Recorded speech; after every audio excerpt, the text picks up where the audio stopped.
Hello and welcome to the Yerky Boys. May the Candrona shine and strengthen you. My name is Will. My name is Jonathan. And we are the Yerky Boys. We are starting a new project today. We're starting a new bit of media. A new chapter of our podcast begins today, and you're here, listener, on the ground floor. Wow. You made it sound way more exciting.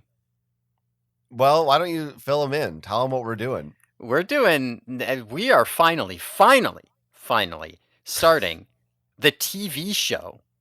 The Animorphs TV show. That one, yeah. Yeah, like a different... No. We only do Animorph stuff. Finally...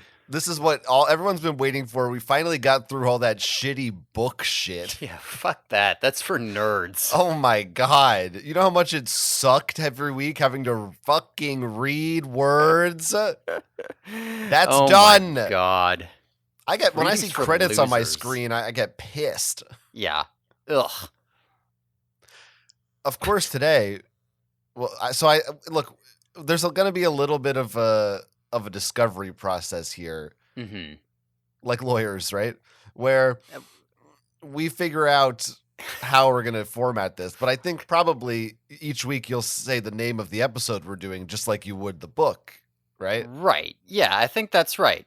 And so to start off, we're starting off at the beginning, season 1, and it starts off with a two-parter. This is episodes 1 and 2. My Name is Jake. Parts 1 and 2, and right now we're doing two-parters as one episode. Yeah, we're gonna figure this out, I think, because we kind of figured out the books too, just by going through them until it all made sense. So we'll figure out something here, but this is the very beginning. By the way, you went on a little too long because I needed to cut in there and mention that this aired on September 11th, 1998. So I was actually looking at that, and okay, maybe you can clarify, because I think we've brought this up on the Patreon before. So, okay, so Seropedia says 9/11 for both of these episodes.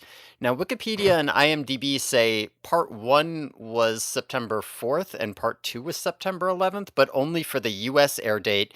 And then they say the original air date was September 15th. So what does this mean? What am I supposed to make of this? That is strange. I don't know what that means.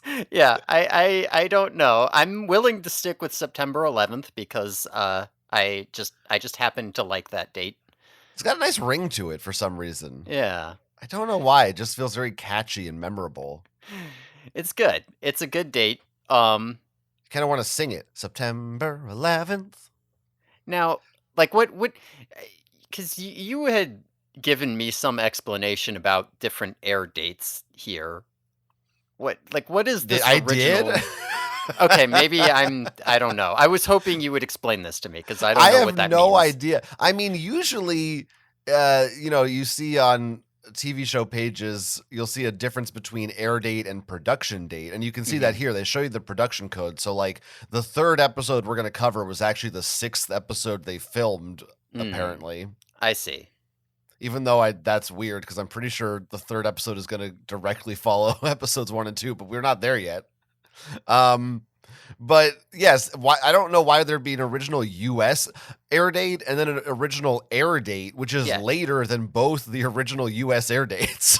Yeah, I don't know what that means. Like I see they both appear to have the same original air date. Like I don't know. You would think there would be like maybe they premiered in Canada earlier, so they had an original air date, but then the U.S. air date's the one that people care about because fuck Canada. But no, the U.S. one is earlier. I don't know.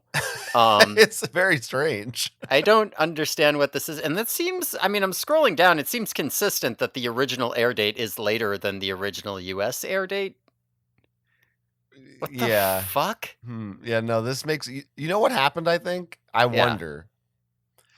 I wonder if for the Animorphs TV show, page on Wikipedia, maybe if the Seropedia editors got their hands in this pie. That And could be. we know they are prone to error. Okay, now here's the weird thing. I am scrolling down farther. Some of these dates get out of order in the original US air date, while staying in order in the original air date. What the fuck does this mean? Is there a talk page? Did anyone?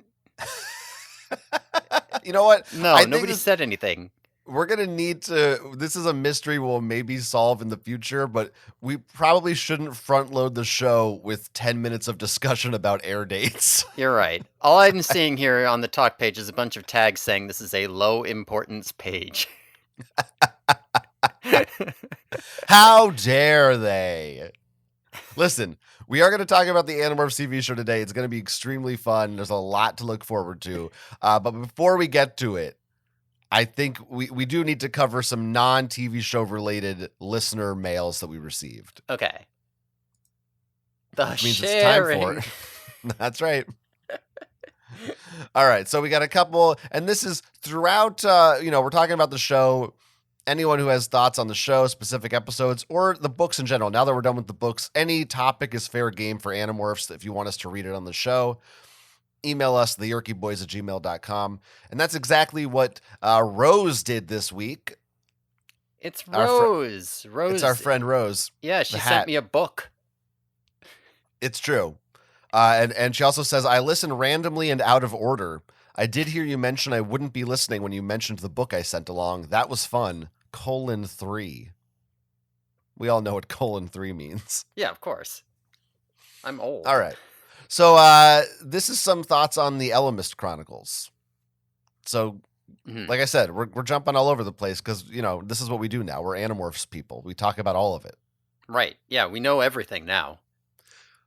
Rose writes, I'm listening to your second episode on the Ellimist Chronicles, and it really got me thinking about how Father does realistically represent an evolution of the large language models in use today, and how there are probably other pieces of fiction that intentionally or unintentionally showed things like this.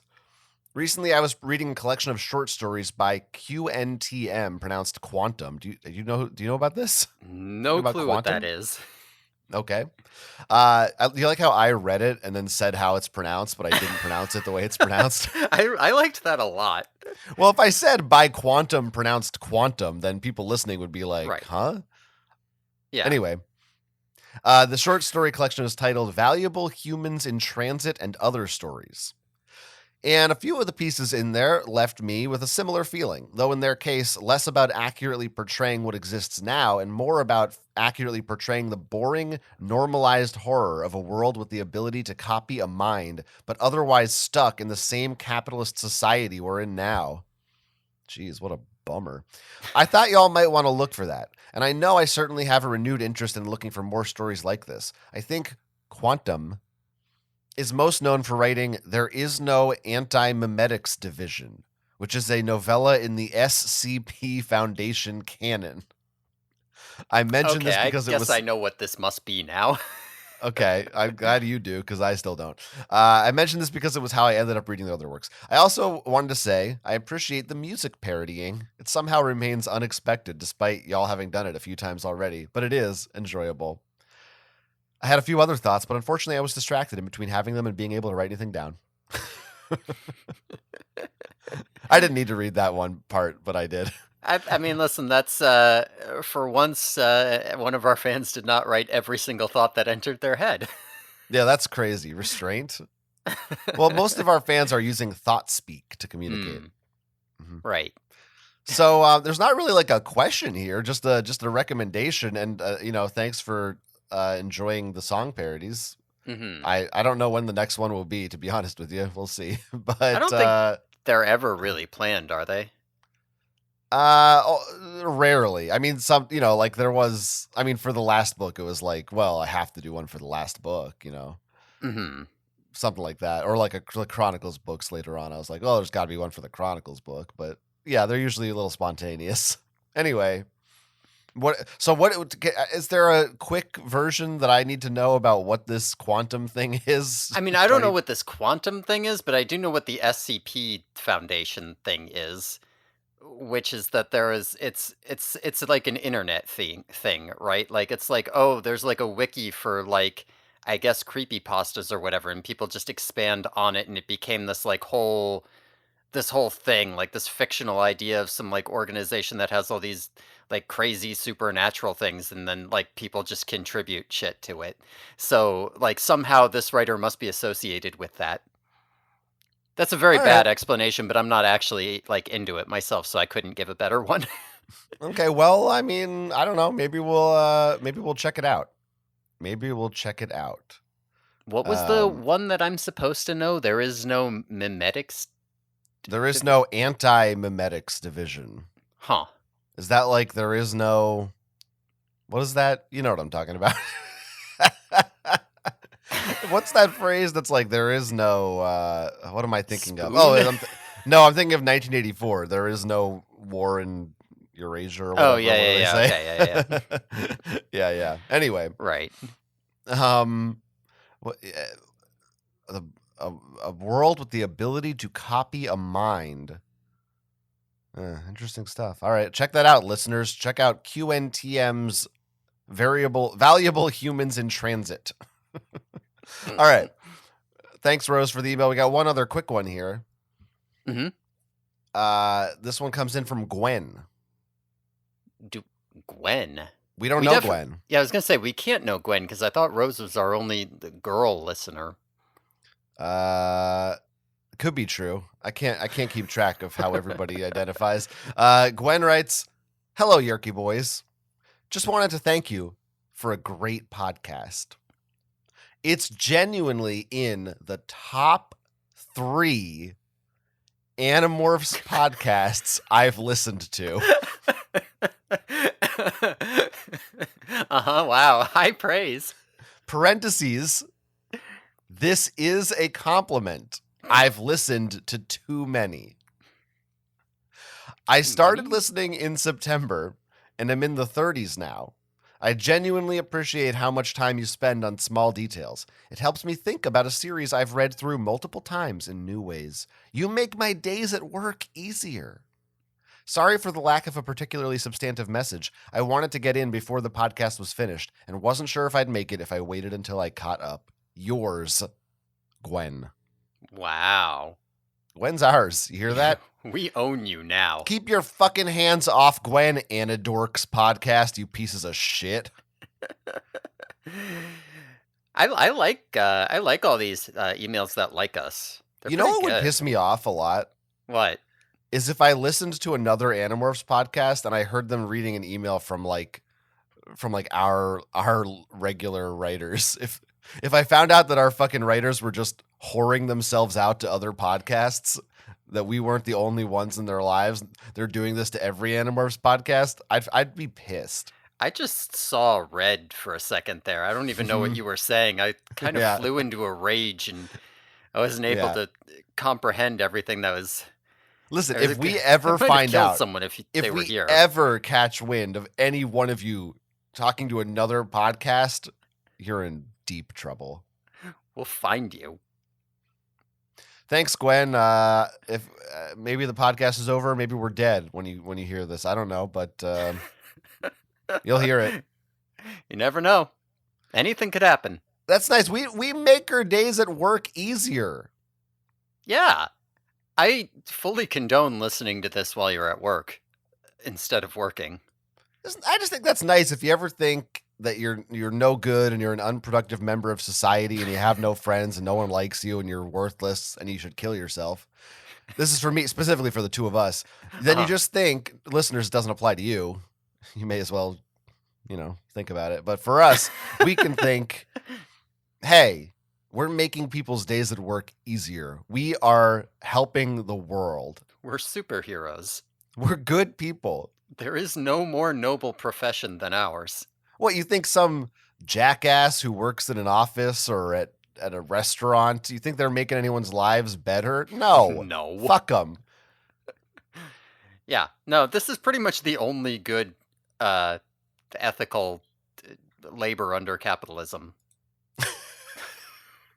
This podcast. Anyway, Thanks for those emails. Keep them coming if you want. TheYerkyBoys@gmail.com. And you can also sign up for our Patreon, patreon.com/TheYerkyBoys. Bonus episodes every week. We just covered 2K Applegate books, and this week we're talking about, you know what? You'll have to wait to the end of the show to find out what that is.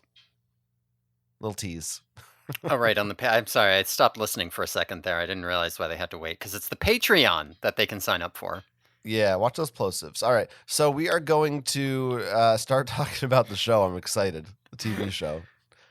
Again, we watched the first two parts, which at least somewhere, someplace, maybe were aired on the same night, back to back, presumably. Quite possibly. Yeah, who knows? I mean, they do I guess go together. Although it's not clear to me that more episodes don't go together with them as well. Yeah, so I'll be honest. I mean, I looked at the title of episode 3, and it Yes. seems clear. And also, we'll get into it, but based on the book that these episodes are seemingly Right. based on, it's like there's more still. Yes. So, Yeah, I don't mind as much kind of jumping around for this one. So, obviously what they're doing for this episode is, we got to start at the beginning. So we're lifting a huge chunk of what happens in this episode from the invasion. But it does end, what would you say, halfway, 2/3 of the way ish through the invasion? yeah, yeah, I suppose so. Yeah. It's hard. I mean, people know I have not reread any of these Right. books. Oh, I mean, I guess technically I did reread The Invasion when we read it, but not nearly as many times as you. Hmm. So my memory isn't quite as strong, but yeah, there's clearly like the climax of the book is not included here. No, yeah, no, like, and that is something that almost immediately I was thinking here, like watching it. I mean, I guess we'll get to it, but it is kind of when we did the book, there was just so much like, God, there are so many chapters that are just like, look at all this crazy shit you're going to have to remember. Look at all this exposition. Like, I remember it was like, okay, summarize these chapters. And I just talked, and you were like, this is insane listening to you just actually sit there and spell it out. And yeah, at here, there is a point where I'm like, yeah, you just look, it's just going to take 15 minutes of this 24-minute episode to tell you what's happening. They That's should have just just what it done takes. the Wild Thornberries method, where you just cut to halfway through the series and the theme song is just like, hey, I was a normal kid, but then an alien gave me the power to turn into animals. Now I fight Yerks, done and done. Like, what do you even need these episodes for? I mean, to be honest, that's not untrue to the books because every book does start off exactly like that. Right.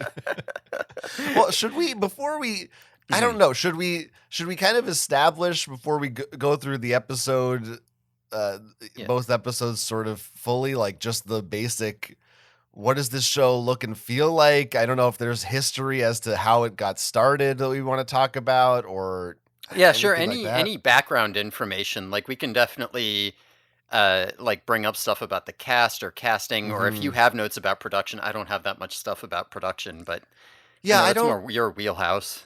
I don't really.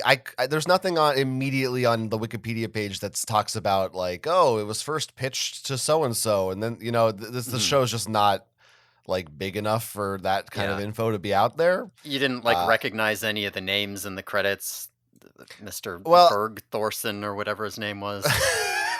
well, I do have. I mean, we can talk about the cast and crew a little bit. Okay.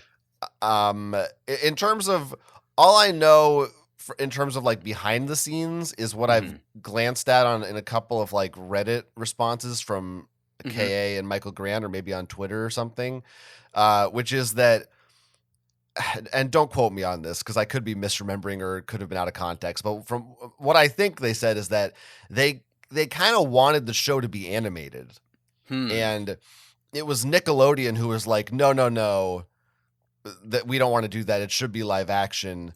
And I think it sounds like the issues just sort of snowballed from there, that they mostly disagreed with and distanced themselves from this show. I don't know if that's true from the get go Mhm. or what, but like Catherine Applegate is on IMDb is credited as a writer of these episodes, but I think that's Yeah, just because she created it. I think that's just like a contract thing. yeah, because these don't feel written by her. right. And I don't think even in the show, I don't think her name is on when they say written by. I think it's only on Mhm. IMDb. So anyway, some of the people who did write it are Mhm. the first episodes that we were talking about is written by Jeff Vlaming and Neil Schusterman. Okay. And I mean, Neil here's Schusterman is like a super generic name. If I'd seen that in 100 other like show writers, then I wouldn't be surprised. Right? Like, doesn't that sound like the name you would make up for a guy who's a like show writer? yeah, isn't Schusterman a publisher or something? Schumann and Schusterman? Schuster? Schuster, maybe that's what I'm thinking of. Yeah. They actually have some interesting credits. Jeff Vlaming wrote on a few shows I really like: Fringe, Hannibal, Battlestar Galactica. Okay. So he's got some credits there. Xena, Warrior Princess, huh. Huh? Actually, after they worked on the Animorphs. He did Wow. Xena, That's so probably that's his interesting. inspiration. Worked on, was an editor and did some writing for the X-Files. So I mean, this is a guy who's done some Okay. cool stuff. Yeah, that's The like a other guy, real yeah, career. now Shusterman, not nearly as many credits, but one of the things he worked on is the Goosebumps TV show, Mhm. and that's something a few of these writers and directors and actors I've noticed have Goosebumps credits. Two reasons, I think. Number one, obviously the Nickelodeon. Actually, wait, what did Goosebumps air on? Was it Nickelodeon? What did it air on? I I don't want know. to say Nickelodeon, but I didn't actually look into it. That doesn't It sound could have right been though, because WB though, right? they had Are You Afraid of the Dark? So I would think that's kind of too, like, they wouldn't Yeah. want two of those. Huh. I I could just look it realized up. I maybe have only seen Goosebumps like on VHS tapes and and Netflix. I don't actually know what channel it was on. Yeah, see if you can figure that out. But also, if I'm not mistaken, I know Animorphs was, but I think Goosebumps also were both filmed in Canada, presumably Ontario. Yes. So, There were one or two pronunciations I caught here. So, yep. So, mhm. there's that. So there's some connections there for you. Timothy Bond directed the first episode.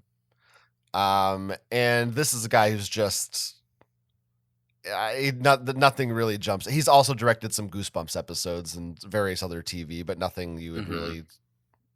A couple of Star Trek: The Next Generation episodes, which is cool. And then episode 2, part 2 of this is written by two different writers. So there's 4 writers so far for 2 episodes.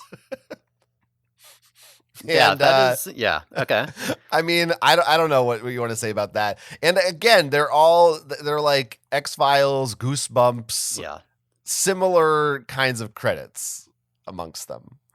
Um, Yeah, and I almost wonder what we're gonna see with that going forward because, you know, yeah, I mean, obviously there's all these parallels, but like you do have these very like story of the week things with stuff like Goosebumps. Um, and in theory, you're doing that with Animorphs too, right? Like because the books are very much like that for a while. So oh I shit. wonder, but Sorry. it does feel like maybe there's some kind of like arc plot or something getting set up here. So we'll Hmm. see, I guess, like exactly how standalone these episodes are. Right. And will we start to see a lot of these same names pop up? Hmm. I just looked and saw that Jeff Vlaming died last year. Oh, Yeah. R.I.P. Yeah, he was only 63. Doesn't Hmm. I wonder if he had an illness or something. Looks like Fox Kids was originally where Goosebumps was. Um, Okay. or I don't even know if that's originally. It was on a bunch of different. I honestly can't tell where it originally was.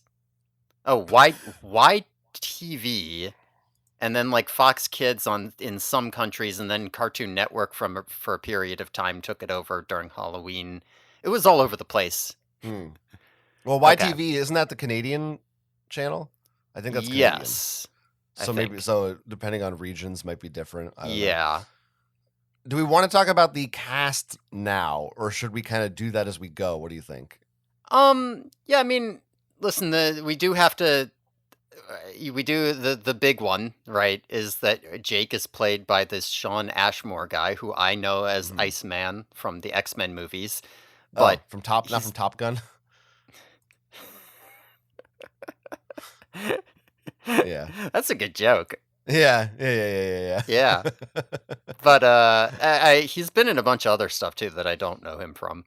Yeah, Sean Ashmore is definitely the guy. I most recently have seen him in the Alan Wake 2 video game, Mhm. which is where it's a lot of fun because it's like motion capture, so it looks like him too. So that's fun. Mm. This is a guy I've always, I probably since Animorphs just kind of liked. He Mm. has a good presence. I mean, I guess we won't even talk about their presence yet. Let's just talk about their Mhm. credits. But yeah, he's the guy that has the most of a career, I would say, is pretty fair to just make that claim, right? Yeah, 100%. Like, having scrolled through these other people who was like, "I don't know what their name is. Did they do anything I should have heard of? No." Now, But Sean Ashmore also has a twin brother, Aaron Ashmore, who is also an actor. He is actually an uncredited double for Jake on this show. oh, damn, that rules, actually. And it's very confusing because, I mean, you probably know Sean if you know either of them, but Aaron Ashmore's on some stuff I like Veronica Mars. He's on an episode of Fringe. So, like, Mm, there have been times in my life where I have seen this guy and been like, is that the X-Men guy? No, that's a different guy because they look very, very similar. so you don't know which shows he's been in that you like. No, Veronica Mars. He's definitely Yeah. he's on Uh, Veronica Mars. okay. Maybe. Now it's interesting because you said you liked this. Maybe is getting off topic from the cast, but you were saying you liked him since Animorphs. Like, did you watch the show as Mm. a kid? Yeah, we didn't even Yeah, we we didn't didn't like even talk about start that at there. all. I know that I did. I Mhm. can't sit here and tell you that I remember it, or B that I watched every episode. Because also, the thing with kids TV in the 90s is like they would not always air it a new episode every week, and you might not even know it Yeah. was coming on, and they might be out of order and God knows what else. So I have very little memory of like specifics of this show, but certainly at this time, I was a fan of the Animorph series to an Mhm. extent, and I was a big fan of TV and Nickelodeon. I know that I watched this show, but that's Mhm. about as far as I can. I can't really tell you any details of it. What about you? Yeah, so I think I've like hinted at this a couple times before, but I like when this show first came out, I was super hyped for it because I was, obviously a big Animorphs fan, and like I'm sure I watched the premiere of this, and I remember that I think at first I liked it because it's like, oh, it's the Animorphs thing, you're supposed to like it, so you do because you're a dumb kid and you don't know better. But I clearly didn't like it because I did stop watching it at some point, and I think I had a lot of dumb, nitpicky, like that's not how it works in the TV show complaints about it. That probably weren't necessarily the best complaints that you could have if you were gonna maybe complain about the quality of the show. Um, I am pretty sure that the last episode I watched was the finale of season 1, but I'm also pretty sure I stopped watching before, like, long before that, and I only watched it because I was like, "Oh, it's the end of season 1, I should see what that is." So I definitely did not watch all of this show, and I don't have very thorough memories of it. But here's the thing: you say you stopped watching it, but did you really? How much of it was a conscious choice to stop watching, and how Yeah, much of it was just, you're right. 10 years old and it's like it wasn't on TV that week, so you forgot and did something else? It's not Right. like, Well, I do think that if I had been like I was into it enough that I wouldn't have like I don't know that I consciously stopped. I think you're right on that point, but I don't think that it was I don't think that it was just like, oh, I just forgot. Like I do think there was some level of like if I stayed as hyped for it as I started off, then I would have been like paying attention to like, oh, when's it gonna come on? When am I gonna whatever? And I would have kept up and caught up with the episodes. But at a certain point, I just like stopped. I just didn't do that hmm. anymore. Probably because I didn't really like it enough to do that on some level. But yeah, I don't think, like I said, I hate this show and I'm going to not do it anymore. But I do think there was like I just didn't bother. I'm just not. Well, I'm just here's not. another factor to consider. Uh-huh. As we said, the first air date was September 1998. The last episode aired in October of 1999. So this is Mm. literally a year window of time.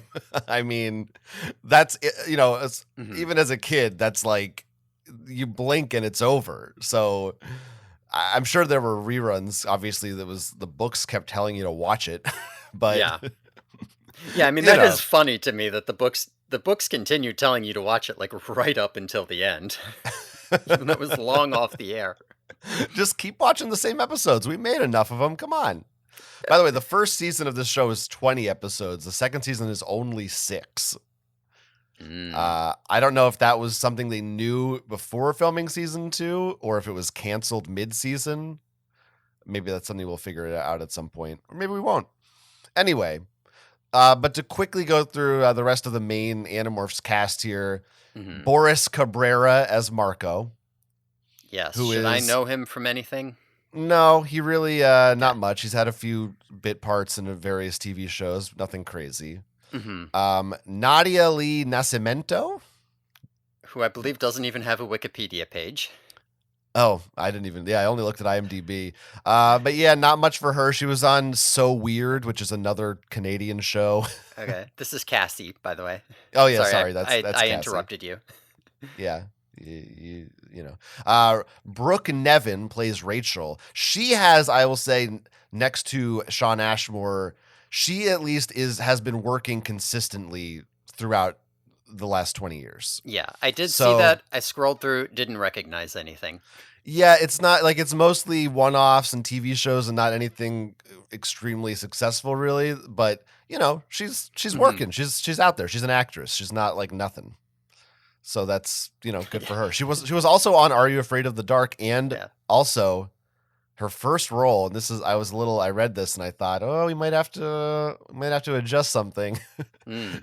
She was in the episode A Shocker on Shock Street of Goosebumps. Mm. Pretty cool. I would like to circle back to something that you said earlier, and I do want to reiterate that if you aren't on TV or in Mhm, movies, you mhm. are nothing. Right. Like you're nothing. Oh yeah, you're complete garbage. Yeah. I I don't care mean, about you at all. a podcast is kind of like a TV show. Right. Yeah. I mean, that's why we're great. Yeah, so this is cool. Let's see. Who else do we have here? Christopher Ralph plays Tobias. Mhm. I don't know how much of him we're going to see over the rest of the show, but Yes. uh, I he do again, yeah, yeah. and I do seem to recall reading some interview with him as a kid where like one of the questions was, "So how do you deal with having like being one of the like star actors and just you're just not ever in any of the episodes?" Yeah. Well, when we read that book, maybe we'll get some more insight into That is into his probably where it story. came from, yeah. And yeah, he just had a few parts here and there, nothing really crazy. Most of these kids just Mhm. kind of seemed to do stuff when they were kids, and they fizzled out. I also do have the pages up for the actors who are played Chapman and Visser 3, but Mhm. Now, neither of them I really knew. Visser Yeah. 3, in Hmm. this episode, he only shows up as an Andalite, but I do think he shows up in Human Morph. Like, But I assume it's his voice too, right? yeah, it's the same guy who did his voice here, did it, or plays him as a human. This is Eugene Lipinski, Uh huh. um, I guess. And the reason I bring him up is because he is the only other one of these people who had a credit that I had seen before. Which Now, was I'm wondering if you know. I was it assume Warcraft?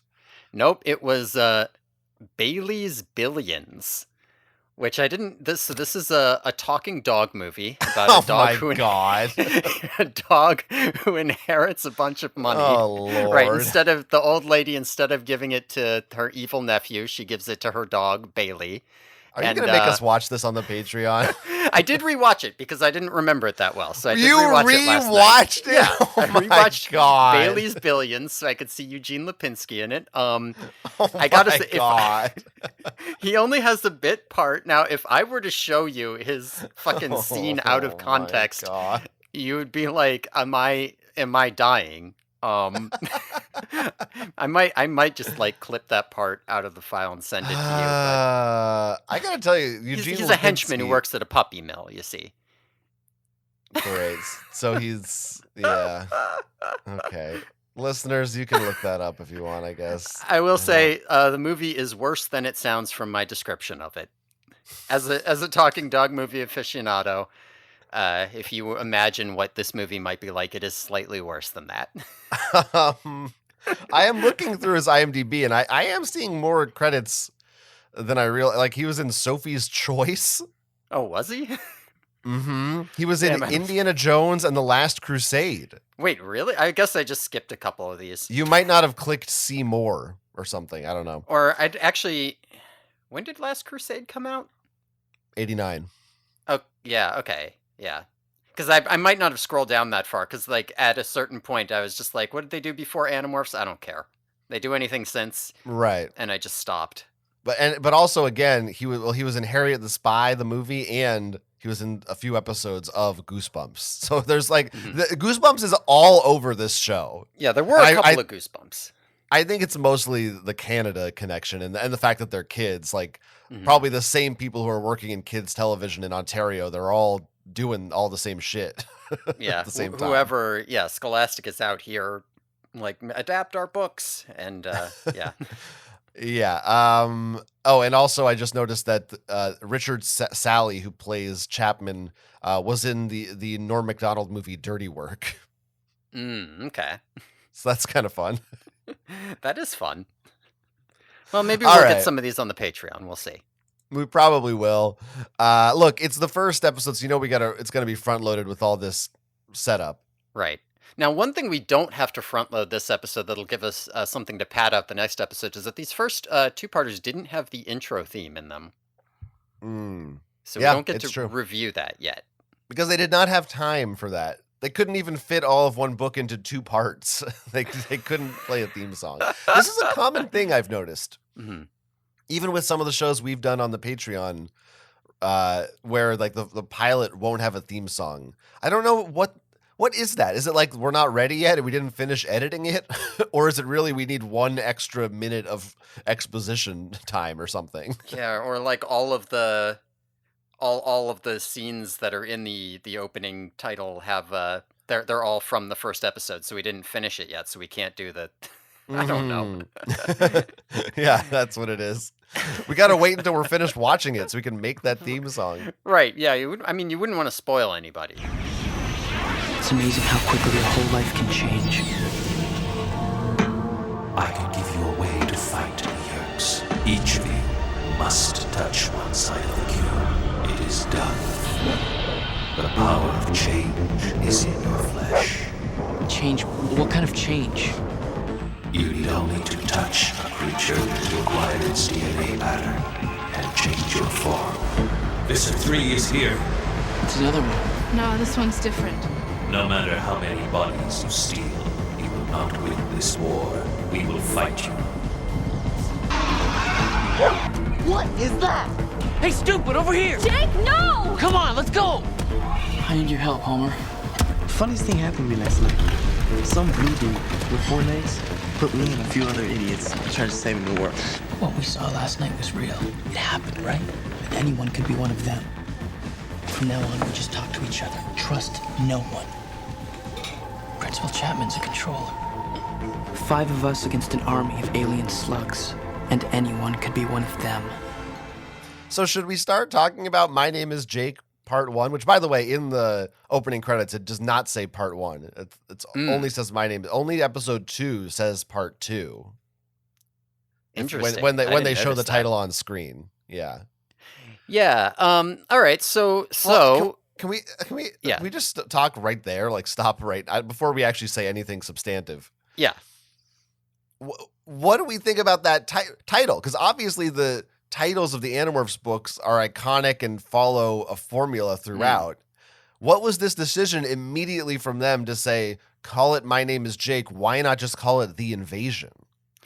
I mean, that is an interesting question, because I do think that My Name is Jake is a pretty good name for an opening episode. But yes, just looking through the episode names, there isn't, like, they don't they don't have that kind of the whatever, or like, a friend's the one with kind of thing. Like, it's not like there isn't precedent for TV shows to be named like that. Every episode should have been an animal pun. That I am 100% on board with. Oh my god.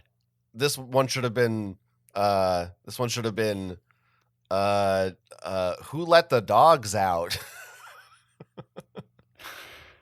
Jesus. So all right. Yeah, I don't know, but because also it's like in the books, of course, every book is a POV. In a TV show, you can't do that. I mean, you could do that. They don't like yes, Jake narrates the intro and the outro, but it's not really from his perspective for any other point of these episodes. So no, calling it "My Name is Jake" feels almost wrong because it's like not. It's not really. It's not like this is a real Jake centric episode or set of episodes, but. Yeah, I mean, that is fair, but, like, that is, like, if you had to pick, like, what's the iconic line from the Animorphs books, it's the "My name Let's is," do it. And we open on Jake, and this does kind of, like, open with a little bit of, like, Jake internal monologue as he's walking down the street. So, yeah, you've got that kind of thing going on. Like, I don't know, right. I like the idea of it. I see what you're saying, though. Well, here's what else I don't like. Uh-huh. And this will be the last thing I say I don't like today. Okay, good, because as a massive fan, I couldn't bear to hear you disparage this anymore. So now I guess it's still like extremely early, but I guess I'm gonna start talking about. I guess we're talking about this show now. Yeah, We've broken no, I through. mean, like, yeah, we've started watching the show. But as you said, of course, when he, it starts with "My name is Jake," and that's how you should start it. The man in black fled across the desert, and the gunslinger followed. You know? Yeah, I mean, if that somehow isn't your opening narration to your Dark Tower TV show, you've done it wrong. Right. That said, "My name is Jake." I felt in the context of this show and the way it was delivered right at the start had no punch to it whatsoever. It was like, "My name is Jake." It was like he just threw it away as opposed to "My name is Jake." Like it should have been this like a cool thing, but they didn't treat it with any gravitas or anything. It was just like, okay, this is his name, I guess. Yeah, I mean that I agree. There are, while that is like an important line, you're right. They don't necessarily treat it with that level of importance, and there are a number of other things about this show where I think that they don't quite capture something from the books in a way that makes it feel like maybe they don't really like the books so much as they're just adapting them. Yeah, I wonder if any of these writers. Oh, they must have read the book unless an intern read them and gave them a summary or something. But somebody had to have, because most of the details there are changes, but most of it is pretty similar to the books. Yeah. Now, how did you feel about? Because it does. We get like that opening narration with Jake walking down the street, but then very quickly we go to the same opening that we had in the book, which is there at the mall. Jake and Marco are at the mall arcade, before they do the construction site, and they're playing video games. So how did you feel? They're in their video game, and it has the put in your name screen. It just says "My name is," and then he types in Jake. How'd you feel about that? Did you like that? I don't think I caught that. It was very dumb. Well, I was too. I mean, I see it. I like that. I like that a lot. I was too distracted by the fact that, of course, we have to address that. We have to, yeah. The game they are playing in this opening scene is, I believe, it is a Beast Wars game, presumably from the N64 or PlayStation 1, that era. It sure fucking is a Beast Wars game. I don't know if it's a real game, but it definitely is a Beast Wars game. I'm pretty sure I didn't look up exactly what it is. I'm pretty sure it's a real game, but it is certainly not an arcade game. This arcade they're in, by the way, they're playing on what look like 90s computer monitors. Like, it's not an arcade cabinet. It's just like a computer with a mouse and keyboard or something. I don't even know what they're controlling it with. Yeah, it's crazy. And it's like a whole like sci-fi hub where like everyone's sitting down like some esports StarCraft thing, only it's like in the mall, and you have to insert credits to play at the thing. It really kind of looks like what you might think that like someone in the 2020s would like rebuild their arcade because like nobody wants to go out anymore, so we have to do something cool and special to draw people in. It's unlike any real arcade. Yeah. It reminds me of the Bronze on Buffy the Vampire Slayer. It's like, this is the cool place where kids and teens hang out that like does not exist in real life. Yeah. Well, that's part of it for sure. There's a lot of things about this show that feel like they're trying to go for like this is the cool show. Look at the cool teens doing cool teen stuff. Now, also, there's a voice from the video game that apparently is heard over a loudspeaker. Like everyone in the arcade can hear this computer robot voice that they obviously added in as not part of this actual video game. That's like, good job, you have reached level 5,000. Now insert another coin to go to the Glackian galaxy. Like it's all fucking nonsense that it's saying. Yeah, no, none of it had anything to do with Beast Wars. What was that? No. Yeah, I do not. Also, Beast Wars isn't even. Maybe it was produced in Canada or something. Maybe it's the same production company, but like that wasn't a Nickelodeon show. Now, I do think that there was some, because I saw a note about this, I think it was on IMDb, that like part of the thing that was confirming that this was Beast Wars, although it's pretty obvious, said that there was some kind of tie-in, like the Animorphs action figures, which at some point we'll talk about, like that was like through the same company or something that was distributing the Beast Wars thing, and there was some kind of connection already with this show. Like they never had a direct, obvious tie-in, but there was that kind of like, I don't know, corporate connection or something. Well, we covered Beast Wars on our Patreon, so listeners, make sure you go sign up and listen to that. Right. But we'll watch the whole first season. But yeah, in that episode, we talked about how they like repurposed some Beast Wars toys as Animorphs toys, or vice versa. I forget which. Right. It was. Yes, you did say that. So there is this weird behind the scenes link between these two. And I guess I didn't even think of it because I was just so excited to see Beast Wars. Beast Wars. But, you know, there is kind of an in-joke. It's kind of like, you know, a new Godzilla movie where somebody's watching King Kong on TV or something. Right. It's like, right, because they're going to do this too, kind of, get it? You know? Yeah. But it's so, I don't even know if you would get that. Like at the time, I guess kids knew about Beast Wars. So you're more likely to know about Beast Wars at the time than you are now, but yeah. Okay, so I mean, this is it. We're in. Also, you know, is this a mall? Is this a mall arcade? Yeah. I feel like we don't see a mall. That is true. That is actually very true. I was going to start talking about already. There's some like reasonable differences in the way that like the characters are portrayed and things are set up here, but like, is this even a mall? There's no mention of that. They don't like walk through a food court or like past mall. They're in the arcade and then they're outside the arcade. Which I mean, clearly it's because it's hard to film in a mall.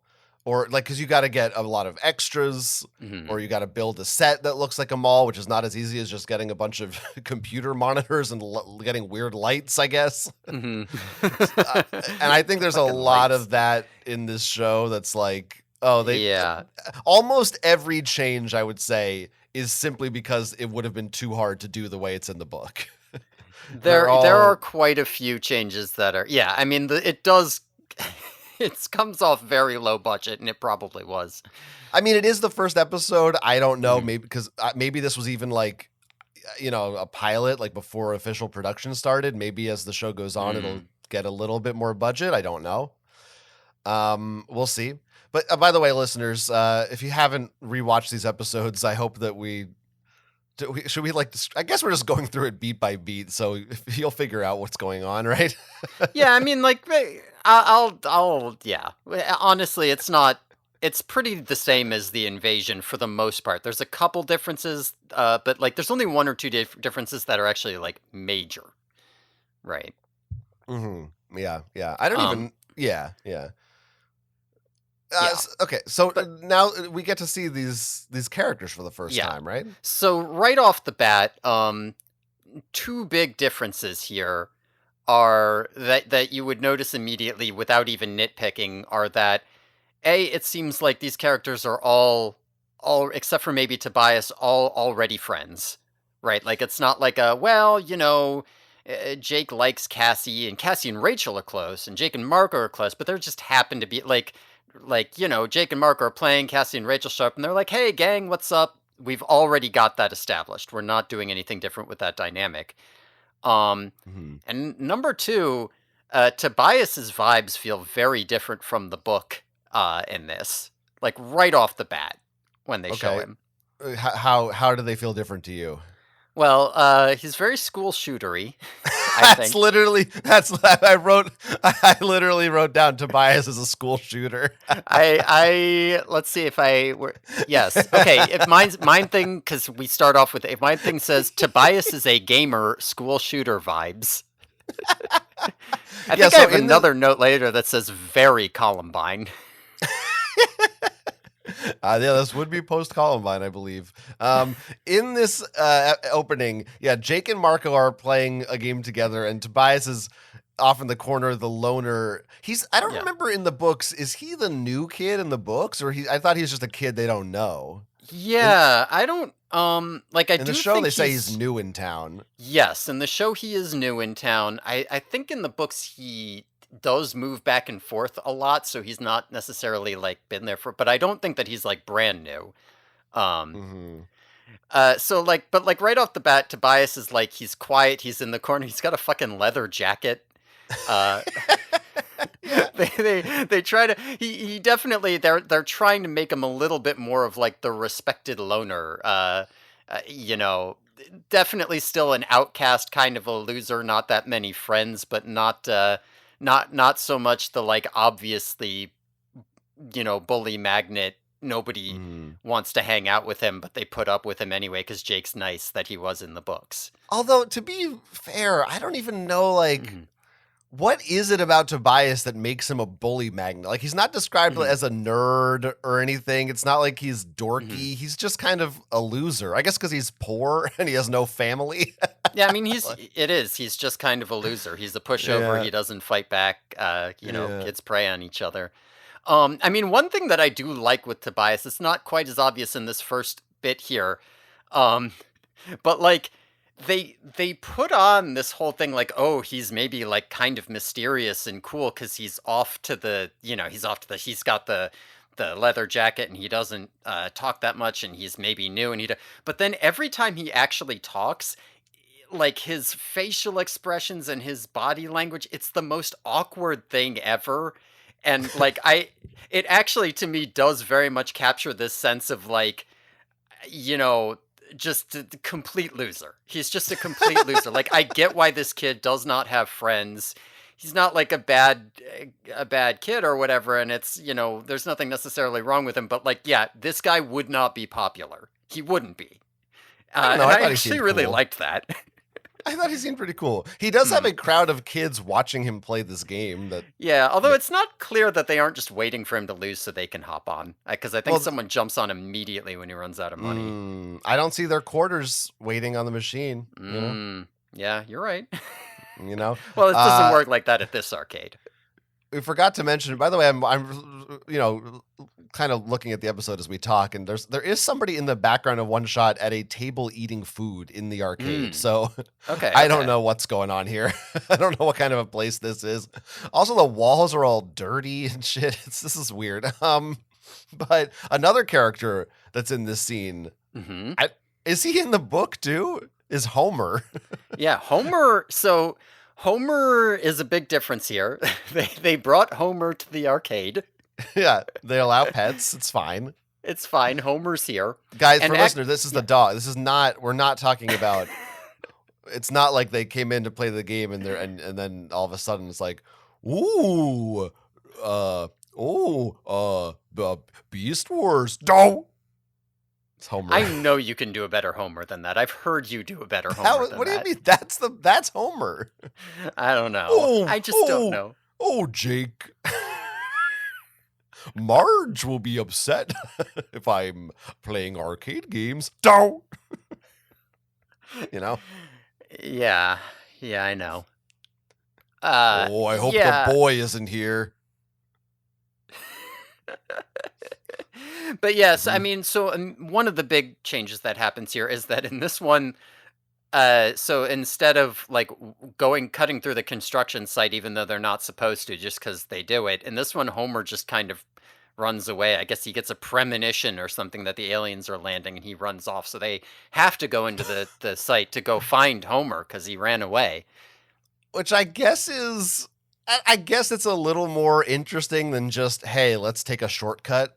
I mean, it does give you a little, and it also, of course, it sets up, it establishes Homer, which is kind of a simple shortcut of like, we have an animal already on hand, so we can get to the morphing ASAP. Yeah, and beyond even that, you know, you tune into Animorphs because you want to see all the animals, and you know, you wouldn't. I just the point at which this episode, the first episode, cuts off, there would be no animals and no morphs in the first episode except for the aliens, right? You would just start off and be like, so there's aliens. Where's the animals? Well, we got this fucking trained dog. We're not going to. We're going to do the whole episode and not use the. We paid for the fucking dog. Yeah. Kids want to see the dog.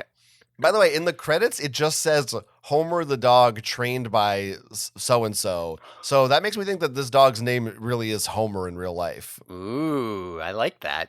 I don't know if that's true. They might have just not cared enough to credit the dog. That's possible, yeah. I mean, the other reason to do the Homer thing is because, you know, if your dog runs away, you got to go look for him. But if they're just cutting across the construction site and they're not supposed to, I mean, you don't want kids imitating that, right? That's true. Yeah, those are hoodlums. You don't Yeah. want that. Now, by the way, it's not really a construction site, is it? Yeah, like I keep saying that, but yeah. They refer to it later as the plant, I believe. Okay, But okay. I think you're. Yeah. It just looks like a shitty. It's got a bunch of like empty- storage containers and. Like maybe, yeah. Like I don't even Industrial know. I guess yeah. It looks like there's like generators and stuff like that. You don't really just generic kind of industrial metal buildings.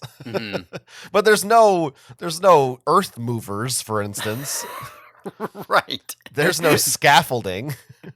No earth movers. You're right. No, on that nothing of the sort. No caterpillars. Which is again just reads to me like, well, we went location scouting and this one was cheap and available, so like who gives a shit what it is? Doesn't matter. Right. Which is fine. It's not like important that it's a construction site. I don't know where they're hiding the time matrix. I can't wait till that gets addressed. I wonder if there'll be a time matrix. I wonder not. I don't think there will be. I don't. Who knows? We I kind think of there'll be ran. an Elemist. I do think there will be an Elemist. Okay. I don't know if I maybe I don't remember if way back I looked and there is one like an episode called The Elemist or something. I think that, but we'll see. But I know there's an Eric. I know there's the Chi. So we have that to look forward to. We kind of just ran past all the other Animorphs, which maybe this is a good spot to sort of like talk about all the portrayals of them all in general. Yeah. So yeah, another thing that I noticed immediately, I know this is not your favorite character, but I don't have that much to say about her, which is that immediately, my thought looking at this is, why is Cassie so clean? Hey, don't paint me as a Cassie hater. I don't. I'm want you not to saying lump you're a me Cassie in. hater. I know you want to get to Marco. Oh well, sure. I know you're really champing at your little bit over there. That's true. Yes, Cassie is pretty clean. She also, I don't know what's going on with her hair, but I guess it's the 90s. That's just Yeah. it's fine. But yeah, I mean even her hair, it's too neat. right? She comes at him like she's got right. makeup, she's got earrings, there's no holes in her clothes, there's no shit all over her. Like, what? I mean, Who is here's the this? thing. Here's the Yeah. problem. If Yeah. you saw in the credits, they tell you the wardrobe for this show was provided by Gap. Mm. And Gap doesn't want to show shitty looking clothing, so these kids look like Gap models, basically. Right. They're Yeah. like clean and cool and coordinated. I mean, Yeah. Cassie like wears overalls, so that's why she's a loser, as opposed Yeah. to. Well, she doesn't. She wears a fucking like denim jacket. Where's her Oh, maybe- overalls? Yeah, maybe you're right. Should I be don't. I'm looking at a dumpier. picture. I can't tell if maybe she has overalls at some point. Yeah, their fashion is pretty cool. Yeah. They have some trip. But yeah, I mean, like, because the one of the issues here that I have with Cassie is that that's pretty much all I have to say about her. Her portrayal in this is kind of boring. Like at this point in the books, we're already seeing that Cassie's kind of like the peacemaker of the group. You know, she's got some character to her, and I did not get any character out of her in this. I mean, I think this is an issue of. Look, we're up to 40 minutes to tell this story. A little more, actually. It's like each episode's like 22, 23 minutes. This was back when commercials weren't didn't take another 4 minutes of show from you yet. But you know, when you have 5 main characters, at least 1 or 2 of them are going to get the shaft early on because that's fair. Especially when you have this much exposition to get through. Yeah, that's fair because I was going to say I got more from pretty much everybody else than from her, but I would argue I think Tobias gets the most because they're really, I think, trying to set up his whole Hawk thing that we'll get to. Marco is like just easy because it's like he makes jokes. So you always want to have a joke in every scene. So that's that's like an obvious one that's easy to do. I don't know that like any Jake, Rachel, or Cassie to me, I don't feel like they really stand out as much besides, yeah, we're kids making it work. That's fair, but I guess I have less of a problem with Jake because at this point in the books, Jake also was just nothing to me. Even though he was the point of view character, he was just fucking nothing for a while. Yeah, perhaps. I will say this. I think that generally speaking, I think the look and the just sort of the vibes, I think the casting is good. I think for the most part, these actors all fit these parts pretty well. I don't know exactly how old they were when this was filmed. Certainly they're older than the kids in the book. I don't know if they're supposed to be older or if it's just, I don't really know if we know that for sure. But like they look pretty good. And now part of this also might be, this could be a time loop scenario for me.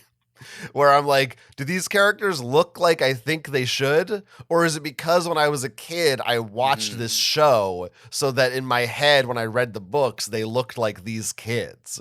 Because I definitely think that influenced me. Like, I don't know if I always did, but there's certainly a little bit of Shawn Ashmore anytime I thought about Jake reading these books. Interesting. And I think Tobias too. I don't have that same thing where they don't look like I picture them in my head, but they also don't look wrong to me. Other than the fact that Cassie should be like dumpy, the rest of them all look pretty much how you might expect them to look. I guess is that Homer? Like Sorry, I heard Homer barking.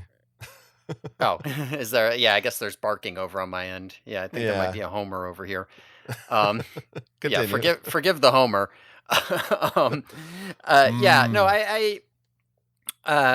they're all about what I would think, other than what I already said about Tobias and Cassie, but I get it. It's fine. They look pretty close to the models, don't you think? Like, yeah, no, it's not too bad. It's not too bad. It's more like vibes, right? Because like I also have a couple of issues with Rachel's vibes, but not like her appearance vibes, right? Like Tobias' appearance, like you immediately see the leather jacket and you're like, okay, this is a different type of loser. Cassie, you see she's too clean. Rachel, you're like, okay, that looks like Rachel. I have a couple of issues with how she's portrayed, which maybe we can get into later because she's not really portrayed much yet. Yeah, well, I talked about this with the Rachel model, I think, on the covers too, where it is an awkward thing where it's like, who do we cast to play this girl who's constantly described as being the most beautiful girl in the world. Right. It's like that's like a daunting task for an actress too, to be like, oh, I guess I'm extremely beautiful, thanks, or Yeah. whatever. I don't know, but that worked out for her. She's still acting, so. Yeah, I guess so. Why not? But of course, I'm referring to Marco. Right, of course. Yeah, I mean, we got to get to Marco here. Lashes not long enough. Yes, they should have got some fake lashes for him. I need them to be filming Marco's eyelashes the way Michael Bay films a woman. Show me those fucking lashes. Yeah, I don't know. I can't say I disagree. He is Kids short of though. age when they made this. Never mind. Yeah, you're right. He is short. Oh no. Oh no. Well, we're gonna find out when we read that book. I actually do. Look, I'm not saying this to be weird or anything, but I feel like these kids are like 19 or something. They're not. They're certainly. They've got to be minimum like 17. These are not 13-year-olds, obviously. No. Yeah, there's no way. Yeah, they are not 13-year-olds. Anyway, yeah, Marco's short. Marco is short. One difference that I see with Marco, like also pretty quickly, but I think it's actually pretty good, is that like he's a lot more. I wrote it this way in my notes because I'm a racist, but I said Marco seems very urban. Oh, yes. Yes. I noticed that. Well, he says when they see Elfangor land, he says he's definitely not from my hood. Yeah, he's got kind of a cadence that he talks with, and I think that works pretty well. Like one thing about the book, Marco is Hispanic. He lives in a bad neighborhood, right? Like there's but when you read his dialogue in the book, there's nothing about it to indicate that any of that is true. Like, it's true, but there's nothing about the way that he talks. And I don't necessarily mean that she should, Kay Applegate should have written some like caricature of a speech pattern, but like I do think that it's appropriate that he should have that kind of speech pattern, that he throws in some Spanish words sometimes when he talks. Like that's appropriate. All of this is probably what he should be doing, and I think that was a good choice. Yeah, I think that's right, because as you said, it's not, when you don't have that experience, it's like you don't necessarily want to write that way because it could come off very, very poorly. Yeah. But it was a little interesting. It was first hearing him like use Spanish words was like, I don't think he did that a single time in any of the books. Yeah. Not once did Marco call Jake amigo. Kind of weird, actually. Yeah. Or he like cooks something. He says something to his dad, and he calls him something too. But it sounds interesting. But it's like that is an advantage of a TV show where it's not all just coming from one human being.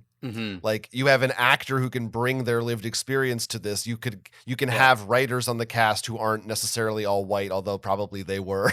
Yeah, and even if they mess up, you have the advantage in the books.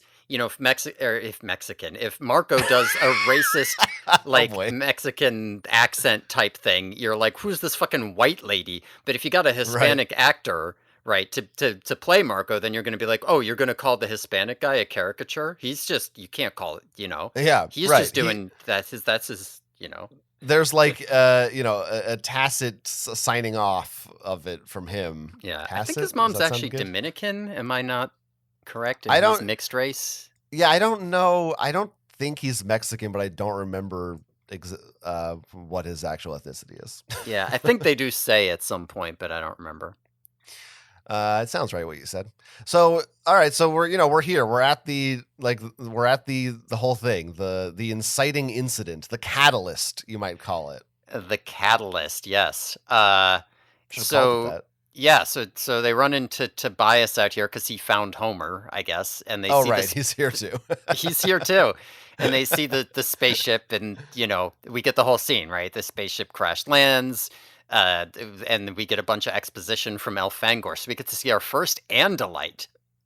Yeah, this is our first real effects. We're only like 5 minutes into the episode, and we're already getting CGI spaceship. Yeah, Andalite. Now, I actually kind of liked the CGI spaceship. I thought it was pretty good, like, for the time. I didn't mind it at all. Yeah, well, it's dark, and you Yeah. only see it in the shot for, like, 1 second. That's true. So- It's not that hard to make it look good. But I was like, oh God, how bad is this going to be? No, that wasn't too bad. I think the shape of it, too, is fairly accurate to what I pictured from the books. Yeah, I would agree. Or at least the blade ship looks like a blade ship. Or I don't even know if that's the blade ship or is it supposed to be just the first one that shows up is Elfangor's thing. Right. But then is it the blade ship or is it just a bug fighter or something? I don't know. I think the blade. I mean, in the book, it's the blade ship. I think it was a blade ship here too. I'd have to. Okay, so yes, Elfangor. I mean, this is a big deal, right? When you're reading these books, one of the first things you're wondering about an adaptation is what does an Andalite look like? How do they make this happen? Yes, especially because, KA has that whole thing that she said where she was like, I just made them look like people, and then they told me it wasn't creative enough. So I was like, I'll show you. Fuck you. I'm going to make a design that nobody is going to be able to ever portray or accurately or cosplay as. So she did go out of her way to make it difficult to do this. And of course, we don't know whether or not they have torsos. There's all kinds of stuff going on. No, we don't know anything about that. Well, the solution of this show, as far as I can tell, is, and I'm really wondering if this is going to be every time an Andalite ever appears on this show. I think it might be, from my memories. Basically, you have what must be a shot of a real horse, just their hooves. So you see, like, okay, there's the Andalite walking. It's got a horse feet. There it goes. And then every other shot of the Andalite is just an extreme close-up of like its shoulders up or just all the way into their face. So it seems like in this episode, at least, there is not an actual full Andalite costume or CG. Like you could not zoom out and show the whole Andalite. Yeah, no, 100%. Yeah, it's the hooves. There are a couple bits where, like, oh, Elfangor's on the ground, so we get to back up and see his like full torso, but not his horse body, so it could just be a guy wearing a blue furry suit. Or like, okay, we're getting the full torso, but not the horse body, and it's like kind of silhouetted, so you can't see that well. Yeah, but outside of a couple shots like that, it is either like, dramatic shot of his hooves coming down the ramp and ultra close up on this like puppet head. Yeah, which you got to put your hand inside. Yes, it's... Yeah. Interesting too. Like it could have gone CG. They could have made it fully CG. I think obviously. It's not even. Is it a mask? Is it a costume? Because I guess it's not makeup. Is there even a guy in there, or is it just a puppet? Do you think? What is this thing? I feel like when they do the ultra close-ups, it might just be a puppet, but I'm not sure. You may be right. Yeah, when they do the full torso thing, that's got to be a walking. Guy. But they never show like good detail on the face when they have them like that. So yeah. Now, in terms of the actual look, I think it's not terrible. It's like hairier, I think, than I imagined. But and maybe a little scarier too. But maybe that's just hairier and scarier. Hairier and scarier. Like Elfangor is kind of scary in this. I think if I was a little kid watching this, I would be scared of him. Yeah, I could see that. That's so hard though, because in the book you just say like you got this overwhelming feeling that he was nice, and okay, he's nice, and then here it's just like, listen, you got to look at this thing. Yes, you must now look at this. He also looks like I think his eyes are very bug-like. Yeah, I see that. I don't. Yeah, he doesn't.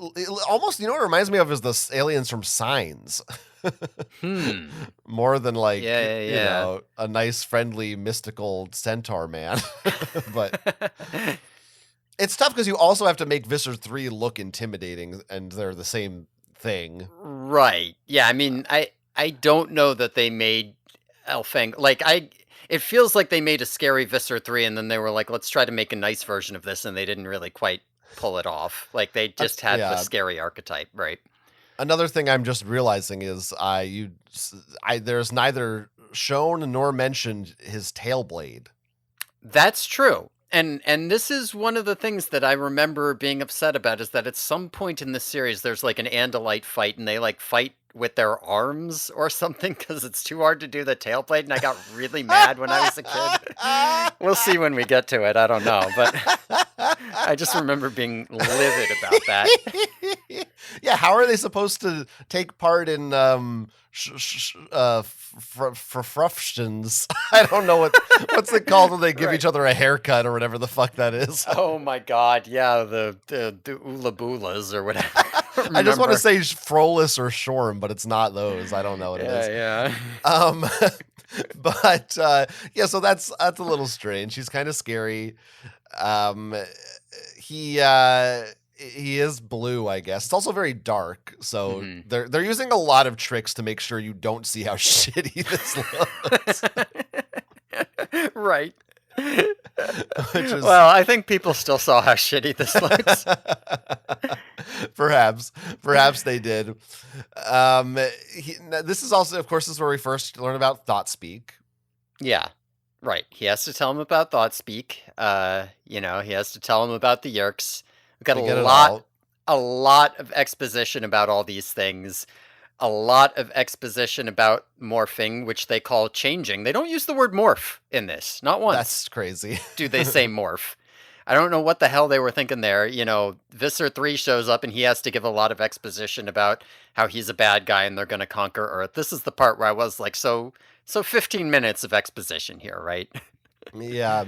I mean, he doesn't just tell them about stuff. I don't know if this was meant to be literal or if this was just for the viewer, but you see shitty CGI of Yerks going into people's ears. Yes. And it kind of seems like it seems like the kids are also seeing it. I got the sense he was projecting that into their heads. I do think that happened in the first book. Like when she was a little bit less certain about how thought speak worked.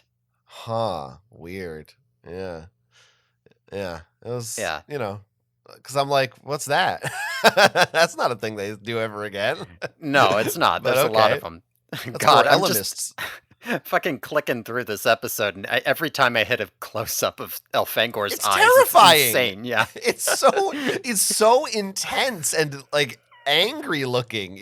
And his eyes are huge, like way bigger than on the illustrations. Yeah, it's crazy. It's so much. Somehow the exposition comes off as even more ridiculous to me here than in the book. It really seems. It's hard to watch the show and try to imagine what it would be like if you didn't know the books already. But you're just like, what's happening? I just turned on this show called Animorphs. It's 7 minutes in. There's a horrifying blue horseman that's like staring into their souls and telling them that Yerks are going into people's heads and now touch this cube. It's like, what the fuck? Yeah, I mean, is this? I have to wonder, like, if they're showing this pilot to, your focus group. And imagine Animorphs didn't exist, and they just made this pilot and showed it to your group of people. And so, what did you think of that? What the fuck did you show me? What is this? Like that, I think that is definitely a disadvantage of doing such a direct adaptation, more or less, because I do not think the way that the Animorphs books begin is not how you should do it in a TV show. It's just too much too fast. Yeah. It's crazy. It's hard to say because, like, on the one hand, I almost want to say, like, what if you do, like, a Megamorphs 4 thing where they spend a while just kind of being kids while there's controllers and weird stuff's happening, and then they get the morph power. But on the other hand, like I said earlier, you're tuning into Animorphs. You want to see a morph. Like, where are the animals? Where's the morphing, right? I mean, you are correct for what Nickelodeon in 1999 for kids. Look, we said we're gonna do an episode where we talk about what we would do for a show, but I think that would be a great if you had like a 45-minute episode or for your premiere, and it's like the end of it is that a spaceship lands and Andalite comes out and it's like cut to black. I think that works way better because then you really care what's going on. there's it's just Yeah. this is Yeah, craziness. You don't want to go full surf Dracula, right? Like they got to get the morphs in the second episode, but right, exactly. I mean, there are some things here also that are. I'm wondering how much of this is stuff they know about. When this came out, what point were we at in the books? Do you know that off the top of your head? Good question. 98. 99. So, this is 99. Oh, was it? No, I thought Isn't this it? was September 98. Sorry, you're right. September 98. You're right. So almost that's a 99. good question. When did Andalite Chronicles come out?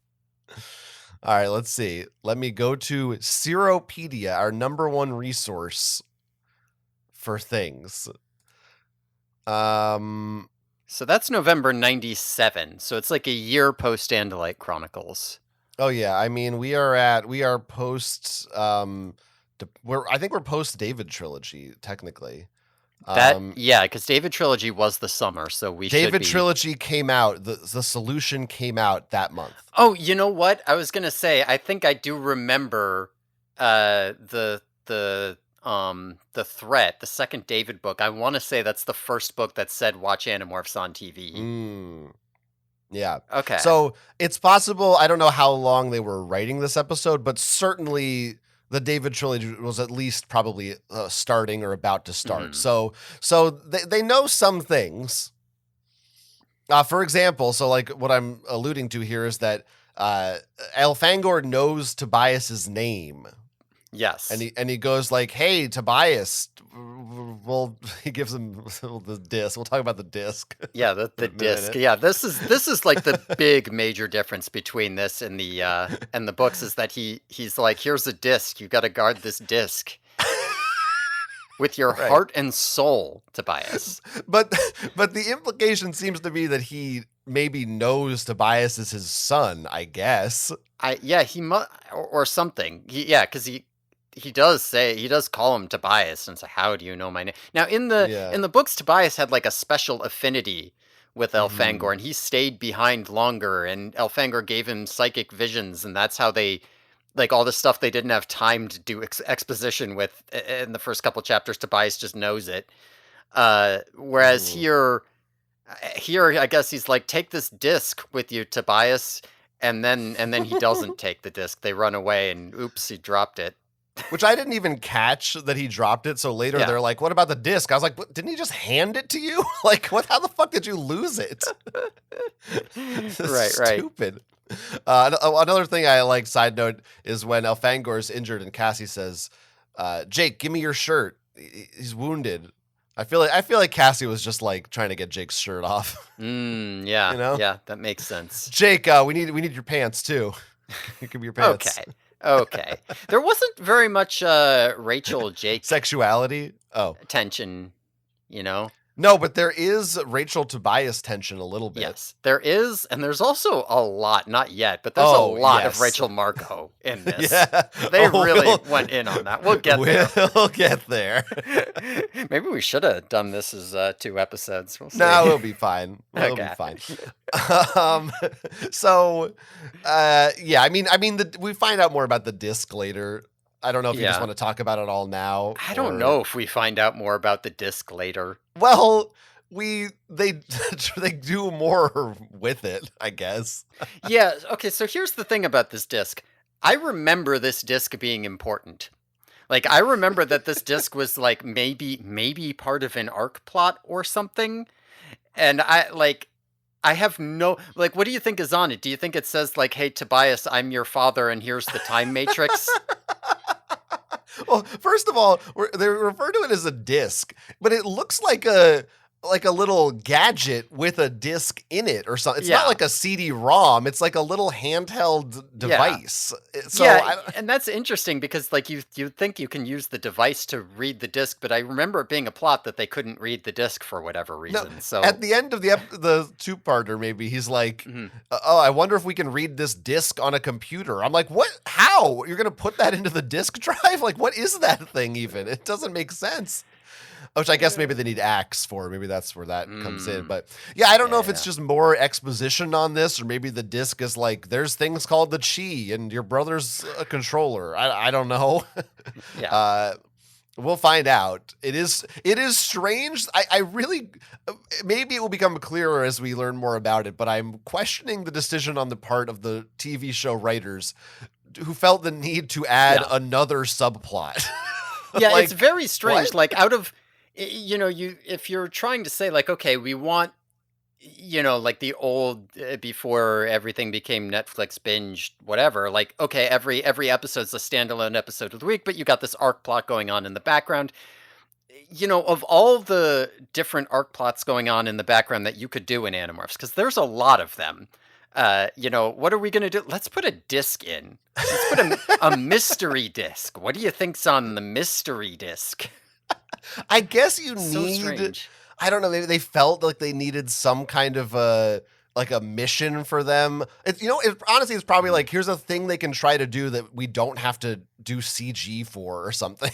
I guess. I don't know. I mean, you can do arc plots that are literally just like Tom. What if we fleshed Right. out the Tom arc the way that in a way that it wasn't in the book? Like there's so much there that you can do, and it's but Maybe they wanted to sell disc toys. that's a good point. I bet you could buy that disc. By the way, Tom is not in either of these two episodes. No, well, they don't really get there. I guess not. I thought. I mean, so I guess, yeah. you see, he sees Chapman at the wherever they are, not a construction site. Yeah, he sees Which- Chapman there. Now, in the books, Chapman, he's like, bring me their heads, and they recognize his voice. Now, here he's got some kind of leg tick where he scratches his leg with his foot, and Jake recognizes that Chapman always does that. Well, I think he also notices his shoes. I think it's the same shoes. Okay. Remember- I remember just that noticed one they shoe repeated guy? the gesture. Oh, yeah, I do remember. I think there were multiple shoe guys. There was definitely one in I think it was the David books, one of the Yes. agents. So Yeah, there was one there. So that's canon to the series that the Animorphs notice shoes. I thought that was gonna be Tom though, because I thought he was gonna see Tom's shoes later or something, but no, it was Chapman. Anyway, we're not quite there yet. So Yeah. we didn't even. We also skipped over. Elfangor does get eaten, and how do they handle that? It's all done in shadow. So Yes. Visser 3 does morph into a giant alien and swallow him, but you just see it animated like a silhouette. It looks yeah. like a puppet show, but it's clearly animated, and then they project a silhouette. Yeah, on Which the wall. I mean, look, Yeah. obviously this is a budget thing, but it's okay. It's not. It's like, I get it. It's of all the options they could have gone with, it works okay. Yeah, with the limitations they're doing, which is that this is live action and we can't do CGI because it's the 90s and it'll look like Beast Wars against the people, which is not great. and you've got low budget. Yeah, could have been worse. They do have a couple shots where you see the Antarian Bog's hand. There's like a camera mounted on the arm as it's reaching for Elfangor. Those are, it's pretty dumb. Yeah. And also, while we're on this topic, they do bring out Hork-Bajir to hunt them. And, they do the same thing with the Hork-Bajir that they do with the Andalites, where it's like an extreme close-up on its little wobbly puppet head. Well, no, which looks... Wait, is it because I thought it was pure CG. I'm going to have to find the scene. Oh, I mean, it didn't... I'll tell you this, it didn't look good. Because here's the thing. It is if it's 2 seconds, that's being generous of how long you see the Hork-Bajir on screen. And then you see it twice, and I'm pretty sure it's the exact same shot both times. Yeah, and there are a couple of shots of its feet, too. It's got the same thing. Extreme close-up of feet, extreme close-up of head. I'm looking at it now, and maybe you're right. Maybe it is a puppet. Like, the way it moves feels very unnatural to me. But maybe that's just because it's an awkward puppet head. I can't tell. I thought it was CG. Listeners, you'll have to weigh in on this, or we'll see if we ever see more of them. But maybe you're right. The shadow on it and stuff is somewhat realistic. Yeah, it looks like, I mean, it does look like a puppet to me, but I don't know. Here is the problem, though. Don't they have to fight a lot of these things? Right. Like I'm trying to go off old memories here, but I do feel like this is gonna be a thing where they're like release the Hork-Bajir, and then you get another shot of the fucking puppet head, and that's supposed to be scary, but then you don't get to see them fight it because you can't do that because they don't have a Well, body. I wonder. So notably, there's no taxons, which I think were Yes. there in this scene. Yes, there were taxons there. So I don't know if those even exist in the show. Maybe they just They might aren't not. there. Maybe that's why I didn't like it. There weren't enough taxons for my taste. Yeah, and I mean, for me, that's a market improvement. Hmm. Although, it creates some questions about the ending. It's going to be weird when they run into the living hive. How are they going to explain that without taxons? Right. Yeah, exactly. But if you are gonna cut that out, I mean, I almost want to say maybe you just don't have Hork-Bajir at all. Maybe it's just human controllers. Like would solve a lot of your problems. I mean, it's more boring. I don't like it, but I'd almost rather them not do it at all than do it so shitty. Yeah. No, I mean, like you gotta, if you're gonna have a terrifying alien, you gotta be able to show that thing fighting, which means you gotta actually be able to see it, the whole thing, right? So like either it should be humans or you should just be like, listen, they've got their Anga chicks or whatever that are supposed to look like Klingons, and they just fucking look like Klingons, and get over it. Or just don't make have it's a Hork-Bajir. Our Hork-Bajir look like they're just more like a guy with spikes, like in a mask, and not like I don't know. Would have pissed me off as a kid that they didn't look like Hork-Bajir, but honestly, probably would have been a better choice. Also, every other time you see the Hork-Bajir, it's a POV shot from its point of view, so that's how they get away with it. It's like it's chasing him, just they just hold the camera up. I also the way they treat them. I'm very curious to see how they're portrayed as we go further, because he says release the Hork-Bajir as if it's like an animal and not a sentient being with a yerk in its head. Yeah, that's true. Yeah, he should be like Subvisor 7. Get him. Like that's a guy. That's your buddy in there, not just some thing. Right. Yeah. No, you're right about that. You don't release it. You're like, go get him. It's a soldier. Mm-hmm. So that is strange. Also, it just growls. It does not say Gaffarak or anything. Yeah. Now you say it growls, but actually, what it does is it makes this sci-fi sound. That all I could think was fucking wee-oo, wee-oo, wee-oo, wee-oo.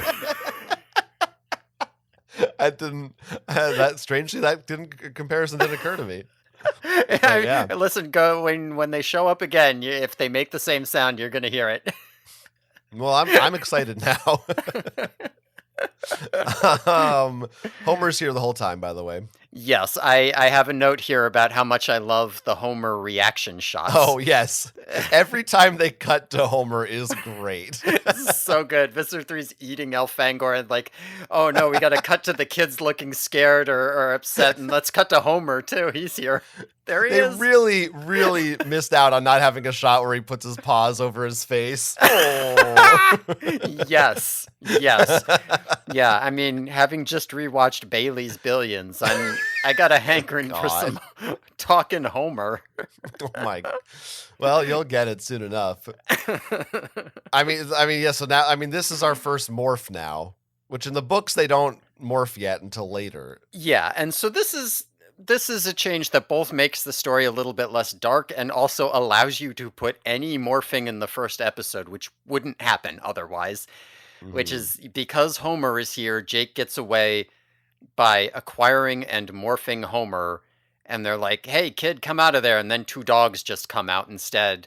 And they're like, oh, okay, there's just some dogs. And then Visser 3 is like, get those dogs, you fools. Yeah. That scene where the dogs run out and the guys kind of stumble back and the chase music starts and Visser 3 is like, you have to get those that right there is like straight out of a low quality talking dog movie. Yeah, Visser 3's voice is pretty silly. I kind of love it, honestly. Yeah, I mean, it is. I guess it's appropriate because he's such a dumb character. But it is like it's very arch. It's very I'm an evil, menacing guy. Yeah, listen. I mean, that's not. If K.A. Applegate doesn't like that, she shouldn't have wrote him like that in the books. But I mean, listen, just immediately right off the bat, you've got an over-the-top evil guy with the silly voice telling his clumsy, incompetent henchmen to chase after the dogs who are clearly just having a fun time running around on set. Like, this is my jam. This is what I want. Well, what do we think? I mean, this is our chance now to talk about the morphing.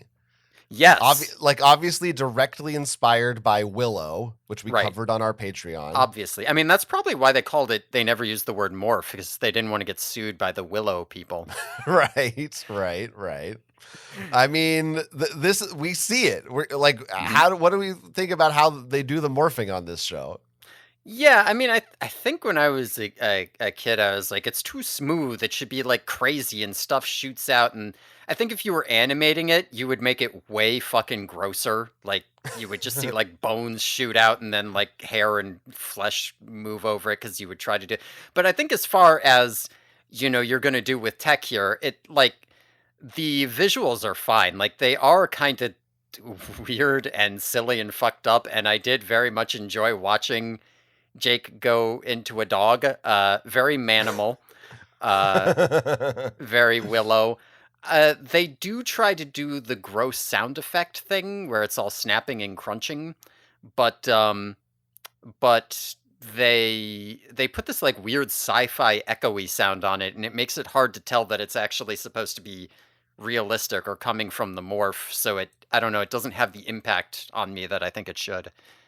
Well, I got the sense in part 2, there's a scene where they see Cassie morph, I think. And it sure seemed like maybe the actors certainly, and perhaps the producers, didn't know how they were going to do morphing yet. Because all the actors are like, oh no, oh my God, I can't believe, oh my God, and how you're morphing, like it's so gross and all this stuff. And but then it just looks kind of like, I don't know, it's just like she's a horse now. It's not gross at all. Yeah, no, I mean, like it's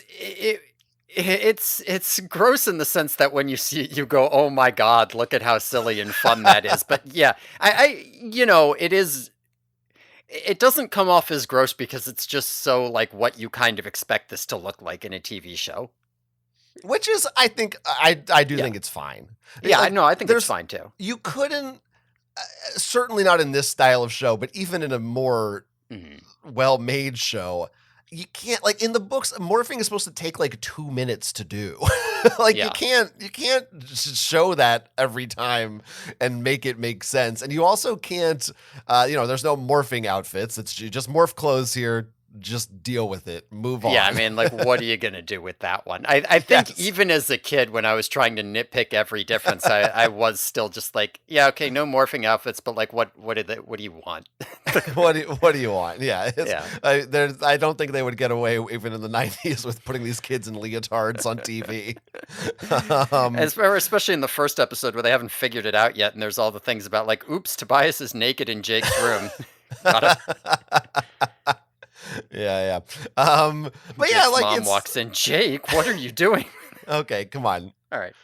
I'm just saying that's like how you do the gay panic joke, right? Write that later and send it to me.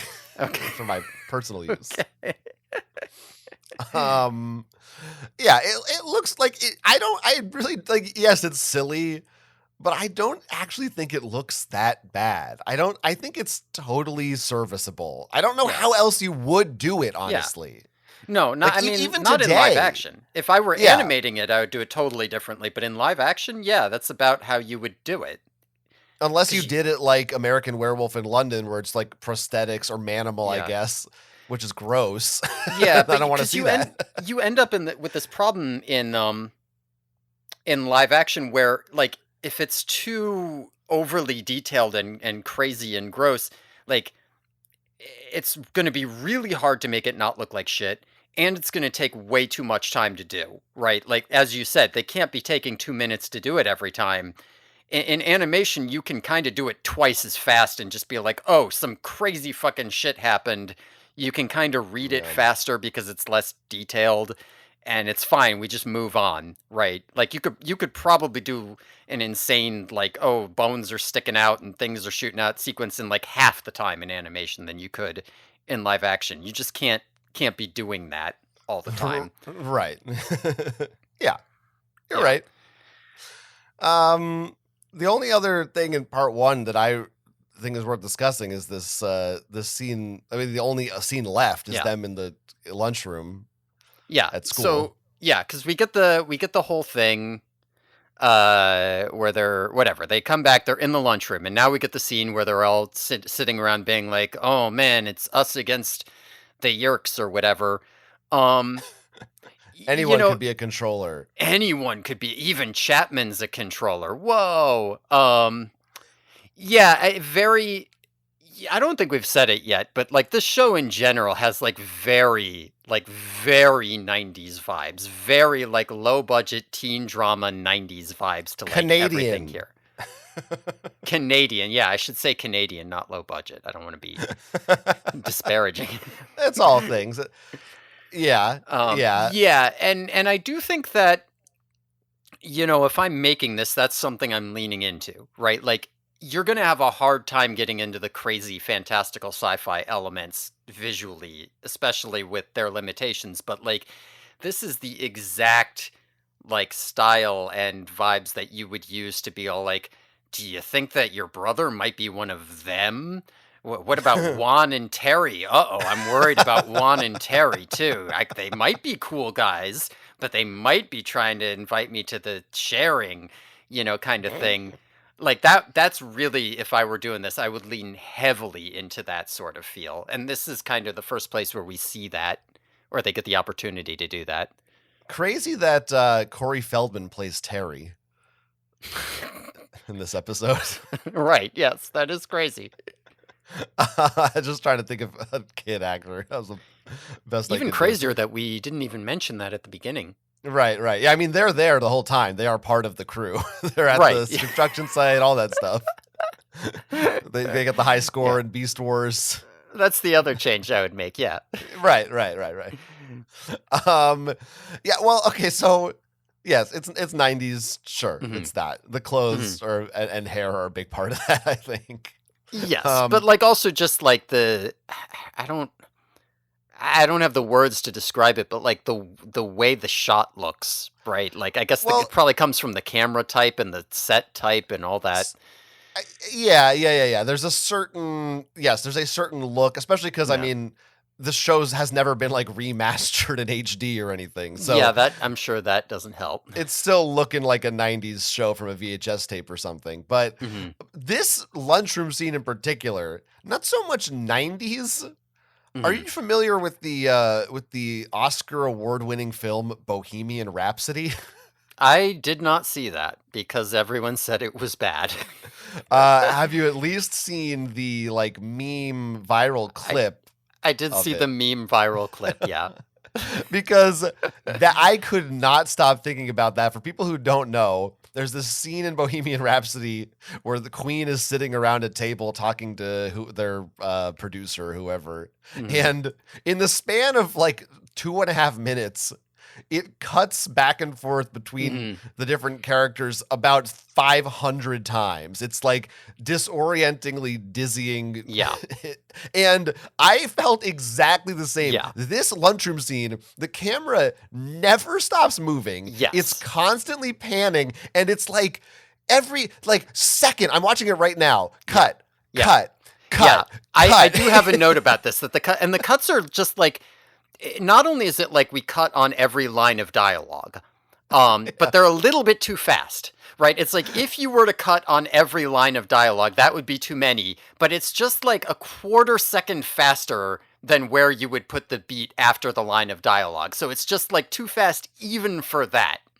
Now, to be fair, I do think this is, whether or not you think it's executed well, I think it is intentional because like we're trying to get this very like, oh man, you have to be super anxious, right? Where you got these tight shots of their faces. We're like all very insular. You never know who's watching. Like we're trying to get a sense of unease out of it. Like it's not just like this because they don't know how to shoot a conversation, because they don't do this in their other conversations. Yeah, right. No, right. I definitely noticed it watching this. I was like, oh my god, they're sure doing this. But I think that works if it's right before credits and it's like 30 seconds or less. Like it's it like does go on a while. Yeah, the music builds and it's like dun dun dun credit. Yeah, it's like Yeah. it's like a 3-minute scene of this. I was getting so mad. Like it was just annoying to watch. It was seriously making me aggravated. Like I couldn't stand it.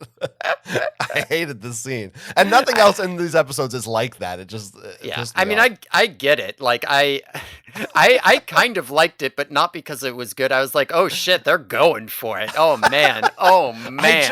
I just wanted to like find the guy holding this camera or sitting at the editing machine and just like punch him in the face, just like shake him Stop by the moving. shoulders. Stop it! Stop it! Stop it! Stop it! Stay still, you asshole. I'm just so fucking annoyed. My blood's fucking boiling right now watching this scene. I gotta skip. This is Oh, making maybe me I should nuts. go look at it. All right. Yep. I mean, that's Oh, but yeah. that's the Oh, end yeah. of the. That's Oh yeah, basically there it is. the end of part one. Yeah, I mean, there is a thing in this scene that I did write a note about, which is I don't like that there's a bit where Marco tells some joke and then everybody else like kind of hams up a laugh to it. And I don't really. I wish he could just tell the joke and then I, the audience member, would laugh. I think it would be funnier. You know, like I think the like obviously like, oh, and now the group laughs in order to show you that they all think he's funny, just kind of pisses me off and makes me not like the joke as much. And I'm like, I liked Marco's joke. Come on, what is this? Well, sometimes I like that in a show. Sometimes I like when you know, it is more natural. It's like people do laugh in real life as opposed to like a sitcom where nobody laughs. But it's so fucking hammy the way that they're laughing. Yeah, Maybe that's fair. maybe I just don't like the actors. Yeah, it might just be the way they deliver it, but I do think Marco is still funny on this show. I'm going to say that. He has some funny lines. Yeah, I do think he's still funny on this show. And we'll see. Like, he could be funnier. He's funnier in the books, but this is the first 2 episodes, so he could easily get a lot funnier. He's not, like, not funny. Oh, yeah, there's nowhere for Marco to go but up. But I don't mean that in a bad way. I mean he can only get. It's impossible for him to get less funny because he's not capable of not being funny. He only gets funnier and funnier all the time. Right, sure, yes. It's a confusing way I said it, but just don't worry about it. I get what you're saying. I just realized that also the Andalites remind me of Mothman. That's what I think they look like. I get that. Yeah, they are Mothmanish. Like that's a cryptid. It's scary to me. I don't want to see that. Okay, I think we move on to part 2. Yeah, let's do part 2 here. So they do have like a little recap here. I wonder if they do this every time or if it's just gonna be on the wondered that too. two-parters. Yeah, I'm interested. We'll find out. Yeah, and this is the first time. Or is it the first time they do a "I can't tell you my last name or where I live"? Did he Yes, do it that the is. first time? Okay. No, he did not. Okay. Which, you know, I got to tell you, I can't tell you where I live doesn't quite hit the same when you can literally see where they live. Yeah, it's even worse than him just like giving all the place names away. Yeah. Hey, just don't look behind me right now. That's not. I don't live there. I mean, yeah, look, I can't what tell are you my last name. Here's my face, though. Like, obviously, when it's in a movie or TV show, narration is not meant to be literal. Like, that is 100% a device. But yeah, but then it makes it's even more frustrating. Of like, like you don't see him talking into a tape recorder or something or writing down in a journal. That would fix it for me. But it's like he's telling the audience, "Hey, I can't tell you where I live." Huh? Who are you? Are you saying this is like a documentary? Like, do you have cameras capturing this? What are you telling me right now? Whatever. You know how it. You know. I know how you are. I know how you know are. how. Listen, I'm just reacting to what they are doing. Right. I'm not the one who made these choices. Right, but they you are did the one this. reacting to them. Yeah. No, I know. Yeah, well, that's my job, as we'd established, an important one. Yeah. I do like all the like scare edits here, right? The like, you know, they're like walking, he's walking past, like, anyone could be a controller, and, like, the neighbor lady doesn't smile when he says hello, and they do the slow motion on her, and then they do the, like, the jump where it's, like, moving in, and then the camera jumps, like, a foot closer to move in a little more. It's all very good. Yes, it feels like very much after school special, like these guys Yeah. have drugs or whatever, or they could be communists too or something. I don't know. Right. But you do have cops and churchgoers in there. Yeah, So I like that. yeah, that's good. Fuck cops and churchgoers. Damn right. Damn right. Yeah. So we're right back into it. We're right back now, into same it. director, by the way, same director, Okay. but new writers. Just Okay. to keep that in mind. I wonder if they'll change directors up. Yeah, I think they do. Okay. I New don't- writers, huh? For two different sets of two-parter. writers. Yeah. Sure. Maybe because it was a two-parter, they did that so they could both write a part at the same time. You got to crank this one out. It's the first one here.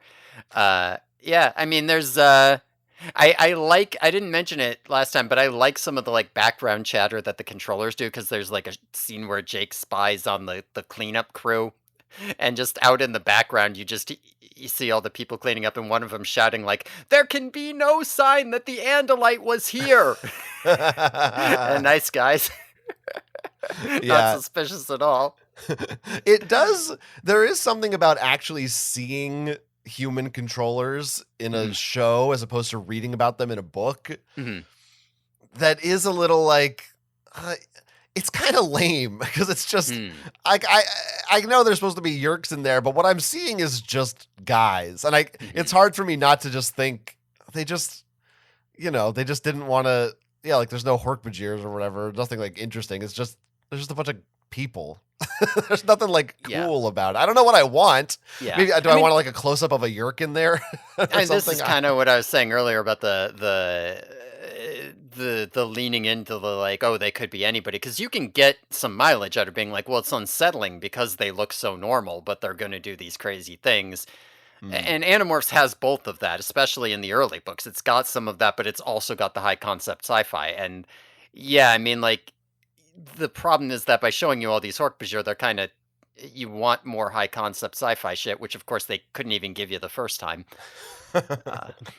Yeah, they gave you about 2 seconds of it. Yeah.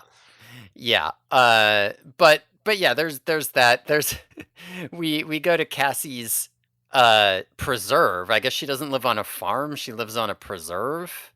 They do call it that. Now I'm taking Looks from like a this, it sounds to me like there's no gardens. Interesting. I don't know if that's true, but they don't mention it. Right, but they don't get battle morphs yet in this episode. So maybe true. next episode they'll go to the gardens. Yeah, I do wonder. Yeah, because they get a lot of morphs in Cassie's barn, and I'm like, okay, well, this is, it's more convenient. You don't got to go to a new location, but does she have a fucking tiger in a cage back there too, or what? What are we how's that gonna work? But we'll see. Yeah. Homer is screaming in the background over here, by the way, so apologies to the listeners. Yeah, I can't hear it right now, but who knows? It's hard to say. Yeah, there's a lot of goats. It's goat time. Yeah, it is goat time. It is goat time. There's like an animal montage that I really like. It feels like you've got this like style of like teen drama, and then it just kind of like there's a bunch of scenes of like, oh, look at these like deer moving, and this elk and this horse running, and they all have like a very different feel as a transition over to the animal preserve, which I loved that shift. I don't know if it was good, but I did love that before we get to Cassie's farm here. Well, I think now is a good time to pay tribute to the Bowmanville Zoo. Yes. A zoo in Clarington, Ontario, which was the provider of animals for this show. It closed in 2016, so you can no longer visit this zoo, I'm afraid. Oh, no. So no Patreon episode where we see the zoo. Yeah, and it's because the owner of the zoo was charged with 5 counts of animal abuse. Well, it gets worse. Uh-oh. PETA apparently obtained a video of him whipping a young tiger while swearing at it. Uh-oh. Dear God. So we'll have to... So Oh my if Jake God. turns into a tiger in this, we'll we'll know that. I wonder, Jesus. do you think that I just do the credits? Are they going to say like the animal uses was monitored here, so we know, or are they just not going to say that and we'll be like, well, I know why they didn't monitor. Yeah, that's a good question. I can tell you, here's on a lighter note, some of the other movies that they provided for. Okay, For, okay. For instance, Yeah. there's an elephant in Billy Madison. Thanks to them. Thank Billy, you for that. we haven't seen him yet, but Billy the tiger from Animorphs, as well as Bongo, the African lion, who also appeared in George of the Jungle. Billy and Bongo. I do like Billy and Bongo. Oh, and they provided a tiger for Life of Pi. That's their tiger. Whoa, that's crazy. Pretty big. Yeah, yeah. So if you liked Life of Pi, you're an animal abuser. You should feel ashamed. Anyway, I have well we don't get any of those things in this episode though. Yeah. Instead we get happen here. What, a horse first? Cassie's a horse. Cassie's a horse. Rachel turns into a cat. Marco turns into a rat. We do meet Cassie's mom. Yes, I do have a thing here because we meet Cassie's mom, who now interestingly they name the adult characters here who didn't have names yet. Like Cassie's mom Michelle wasn't named until the end of the series, so she in the book she didn't have a name yet. Here they name her Aisha. Is it Aisha? I feel like they say Aisha. Maybe it is Aisha. I think it's spelled. That could just be Canadians. Yeah, it could be Canadians. I do think it's funny they gave her like a black name. They didn't think to go for Michelle here. Well, Michelle Obama. Oh, that's true. That's true. Well, she was named after Cassie's mom, though, I think. Yeah, like, right. But it's interesting because they did not have to do that, right? Like we only know this because Rachel's like, hi, Aisha, and it's like, I would never do that to my friend's parent. Oh, yeah. No, same thing later on. Jake refers to Marco's dad by his first name. Yeah. Jeremy, which they also made up. It's in the books they eventually decide it's Peter, but at this point he didn't have a name. So, it is really weird. It is very weird. That is not a thing. Like, that's a thing that, like, you know, Kimmy Gibbler does. Like, you're like the annoying next door neighbor, and everyone's like, oh, that character's supposed to be kind of precocious or annoying, but they just do it like, no big deal. It's my buddy Aisha. It's like, what are you doing? Yeah, that's not right. Yeah, it feels like they made him do this because otherwise, how are you going to know this character's name? But then, they don't have a fucking name in the book. So why do I need to know their name? Like, what is this? I don't understand that decision. I think it's a Canadian thing. It must be. Or maybe the actors playing them were just like, you can't not give my character a name. Actually, honestly, that because you do get, I believe, a like, I don't know about at the time or in Canada, but generally speaking, actors get more money if you have a named character, I think. Interesting. I could be wrong about that. That might just certainly it is better for like your resume to be like, oh, I played Aisha, then I played Cassie's mom. Like that. Yeah, so it could be an agent. It could be like a guild. Yeah. Yeah, exactly. Yeah. Right. But you could still name them, and you still don't have to say their name in the episode. Right. Yeah. 100%. You don't have to do that. I like there's some nice, very subtle character work in this scene. I bet it's this bullet point I'm looking at right here. Yeah, about the hawk. Yeah, Cassie's mom is like, "Oh, this bird was shot by a poacher," and Marco's like, or I'm sorry, this bird's mother was shot by a poacher. And Marco's like, "Oh, I bet he misses her," and Tobias is like, "Oh, probably never even knew her." It's such a funny. There's no reason to say that except to give you, but it's also is kind of subtle because if you haven't read the books, you don't know about either of Yeah. these characters' moms. So, Yeah, and they do not make it obvious that that's what they're doing on that assumption. It's not the Right. worst way to do that, honestly. It's more just it comes so fast and casually that it's just like it comes off as kind of just doesn't feel very impactful. Marco is funny. Mm-hmm. Yes, I have a thing. I like Marco's not TV joke. What is? Oh, he says this isn't TV or something. No, they're all like they probably got all of these people, the policemen, the whatever, the TV Oh, personalities. right. Marco's, not TV. That's why that is now. Yeah. I'm remembering. That's why I wrote Marco is funny. Okay, yeah. I mean that. I didn't write the joke. Yeah. I just wrote Marco's funny. I wrote Marco's not TV joke is good. He does later say like this isn't a video game or something, which I Yes. feel like that was a thing in the books. But he also says insane. I think he says it twice. Yes, I had two insanes from last episode. I don't know if he says insane in this episode, but he probably does. Yeah, that I'm not sure. So Rachel turns into a cat first. Mm-hmm. Can I just read my bullet points here on that? Oh, sure. So it says here, Rachel is a cat, and then right under that, Rachel is in heat, I think. Good God. Immediately they're Oh like, how do you my like being a God. cat? And she's just like, I just feel so cool. In like that exact tone. Listen, cats are cool as hell.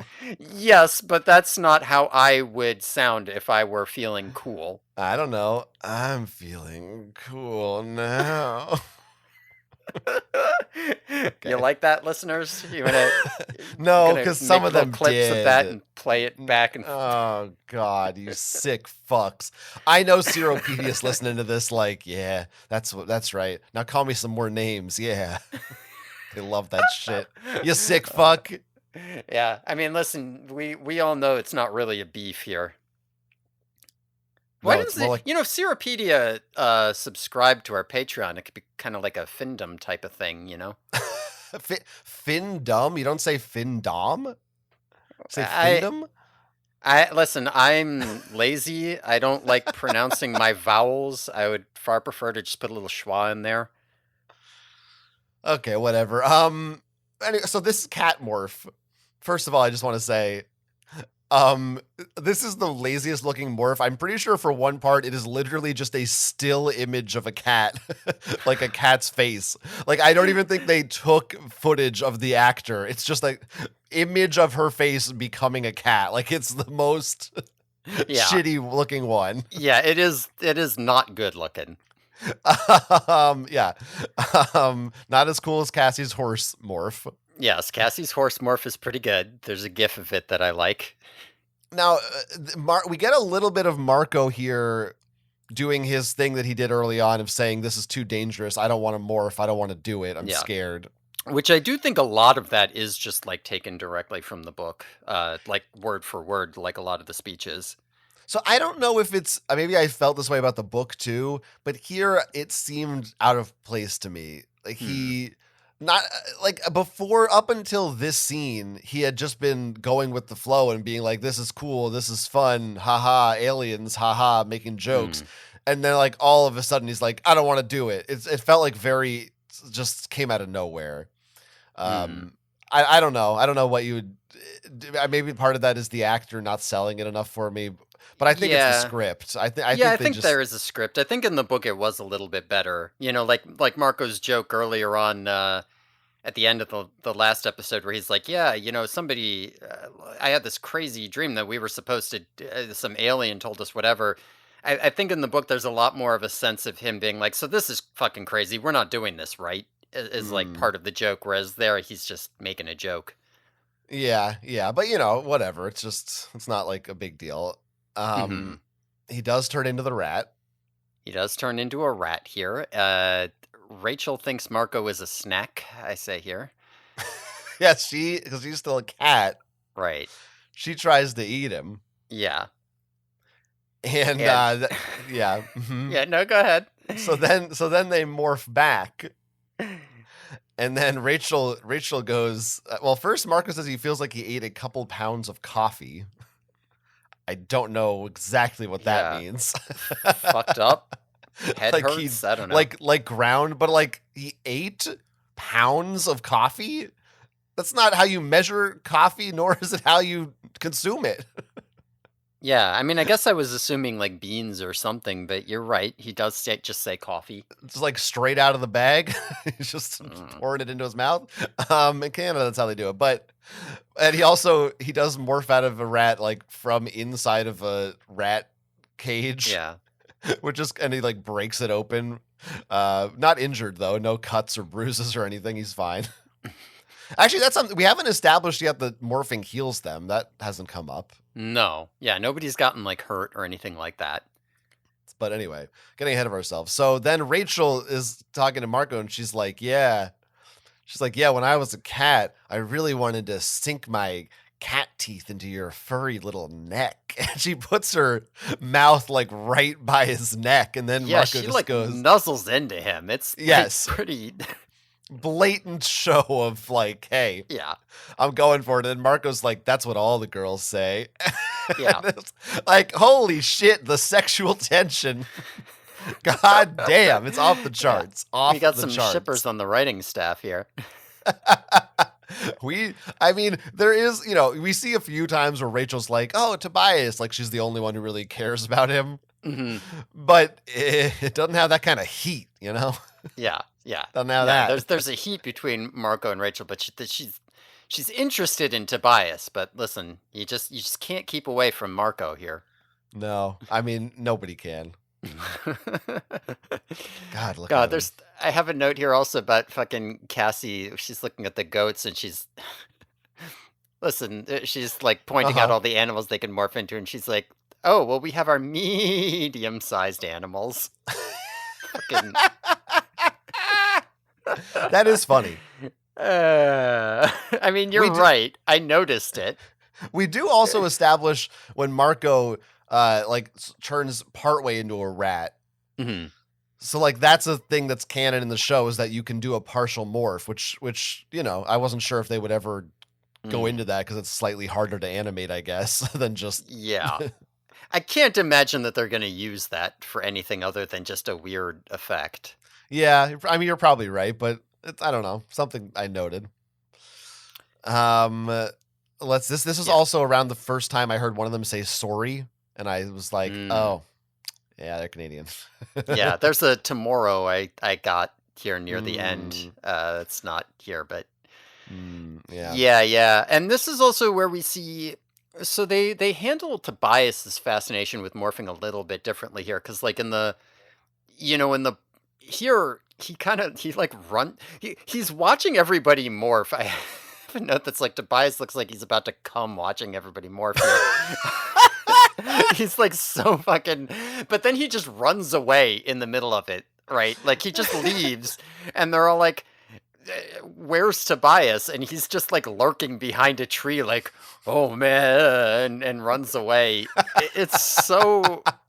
I do like when Jake goes out here. He's like, "Hey Tobias, where are you, you asshole?" He's got like a tone in his voice like that. It's very funny to me. Well, they do. Go ahead. Go ahead. Well, I was gonna say, like in this one, I guess the idea is that Tobias is a little bit afraid of morphing because he's like, "Oh man, I like it so much, I'm afraid I'll be too into it," as like a foreshadowing thing. Whereas in the books, Tobias was like the first one to morph, and he was always showing up pre-morphed, and everyone was like, "Tobias, don't you think you're a little too into that morphing?" So like they kind of have Tobias say it in the like mysterious leather jacket way here, as opposed to the. He's a little more of an eager beaver in the books. Yeah, and also in the books, it's not really clear until I would say even much later that it might be something that he like became a Nothlid on purpose. Mm-hmm. It feels like they are coming from a place of knowing more here that that's a thing he wants to do. There are hints in the first book where they're like, Tobias, you're always showing up as a hawk, and you're just sitting there like, morph back, dude. How long have you even been in that morph? And he's like, yeah, it's fine. Like, it's not necessarily clear that, yeah, he became a hawk on purpose, but it is clear that he is, like, he clearly kind of likes it more than being a human, and he's being reckless about it because of that. Yeah. I did think I was earlier on when he was first gets to the barn, he did kind of look like he wanted to fuck that horse. Yes, I think I have a note about that too. Yeah. He's really lusting after the horse. But I mean, what they basically, what they're doing with him here Mhm. is they're setting him up to do kind of a Han Solo thing at the end. Yes, yes. They're So- supposed to be, and they also, even beyond that, he's supposed to. I think if you don't know Animorphs and you're watching this, which again begs the question: did they expect their audience to, you know, Mhm.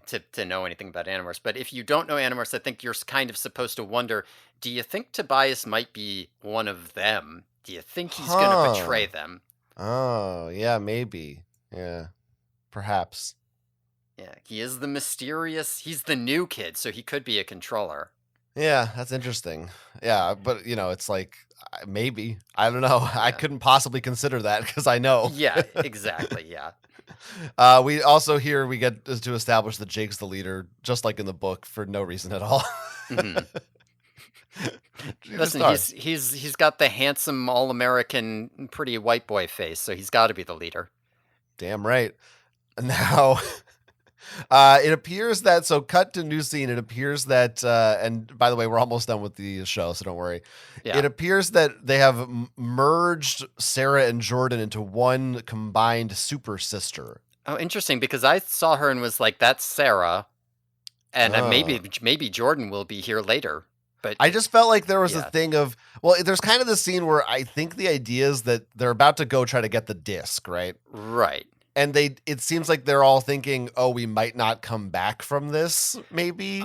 You've got a point. I was kind of wondering what the hell was going on with this scene where she gives Sarah like this locket. And I was like, what is up with this scene? I like somehow didn't even consider that they were the problem is that I don't think the show gives this we got to go back to get the locket, the like weight that it needs disc. to feel. Yeah, the disc, the weight that it needs to feel like dangerous. Like it's just like, okay, we're gonna go do a thing. I agree. Yeah. But you do have like a little montage, like you see Marco with makes dinner for his dad and stuff. So and so I think that's the idea, is that she's like, in case I don't come back, I want to give this to my sister. And I feel like you would see another sister if there was another one. That's that true. time. I feel like you would too. Yeah, I mean, you see that a little bit more with Marco, because Marco explicitly says in his earlier speech, like, if something happened to me, my dad couldn't take it. Mm-hmm. Rachel never expresses anything like that, so then she's just like, here's this locket, sister. All right, bye, and heads out. It's so weird that we don't. Does Tom not show up yet in the book at this point? Tom has to. Well, here's the problem: is that they don't go back for the disc, so it's hard to know. But yes, like Tom does, like in the book, right? Jake goes back, and then Tobias shows up in his room and is all like, "I morphed my cat," and then Jake tries morphing his dog, and around this point, like, we're seeing Tom and realizing Tom is a controller. Because like Tom gets mentioned right off the bat when Jake's like, "I didn't make the basketball team." But yeah, around this point we would have seen Tom at this point. I find it so strange that they feel the need to introduce Marco's dad and Rachel's sister and not Tom. You never see Jake's the only family you don't see. Yeah, it is strange. This is a Jake episode and Tom is by far the most interesting.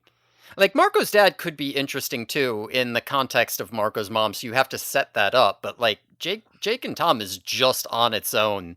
Yeah. Very interesting and underdeveloped in the books, and this is a good opportunity to use it. And he's just not here. Very weird. I don't know what that's about. Marco's dad.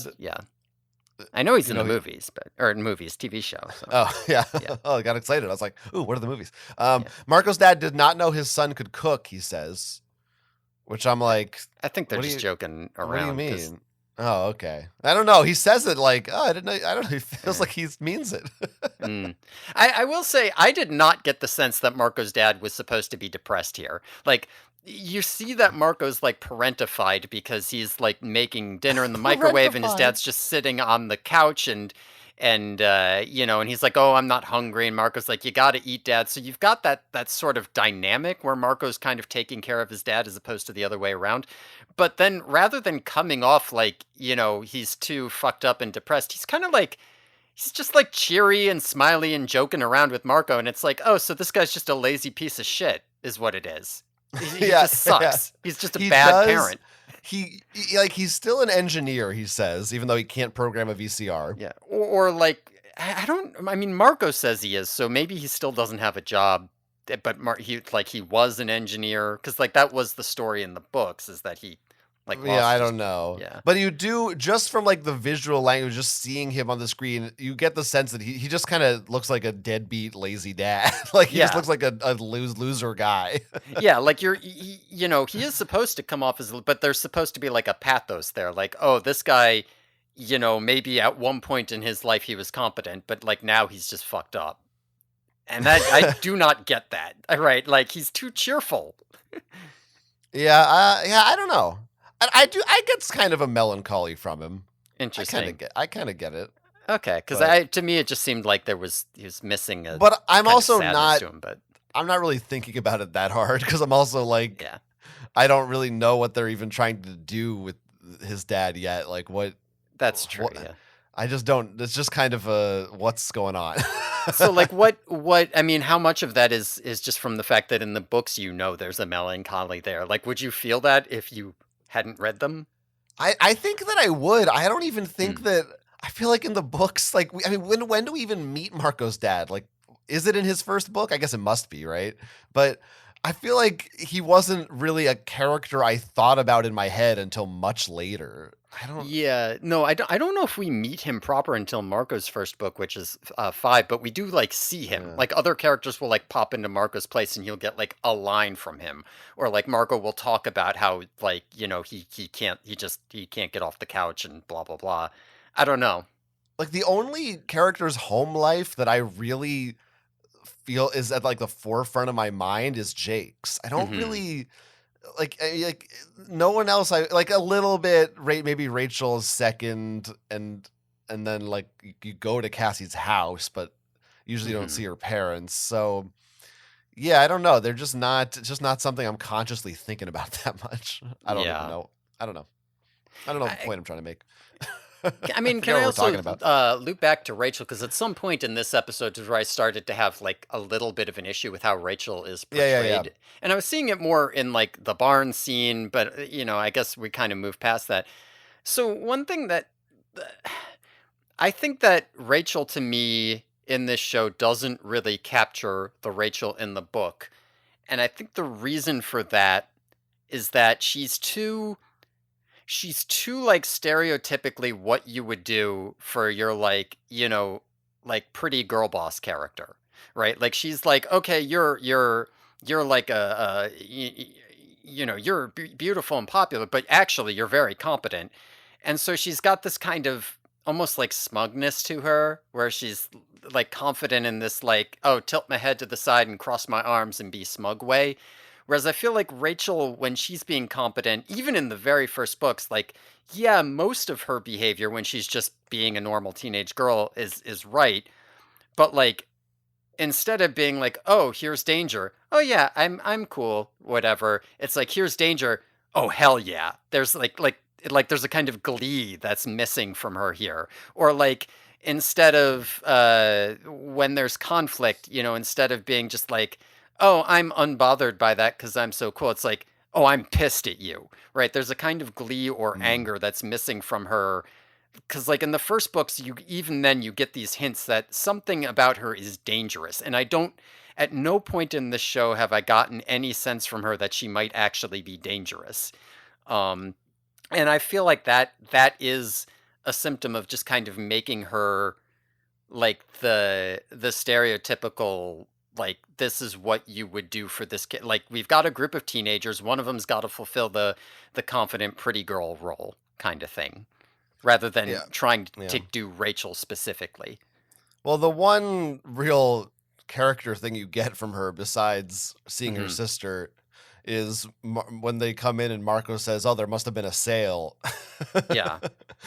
I was sort of and again, it's probably because I don't remember the books as clearly, especially the early ones at this point, because I just kind of chalked it up to I guess that's like, that's the character she grows into as the books go on, and we're just not seeing that side of her yet. Like it did strike me as, yeah, it's not like the full fleshed out Rachel that we know, but I just sort of felt like for episode 1, they're all kind of these slim caricatures, and we just haven't had the time to delve into it.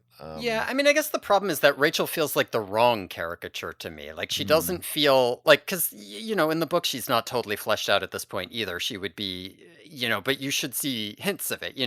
Like in the scene with Elfangor or whatever, Jake has a whole bit where he's like, I guess when people are really scared, they like show you who they really are, and like Rachel's over here like comforting like Tobias and Cassie, and he's like, even terrified Rachel has strength to spare.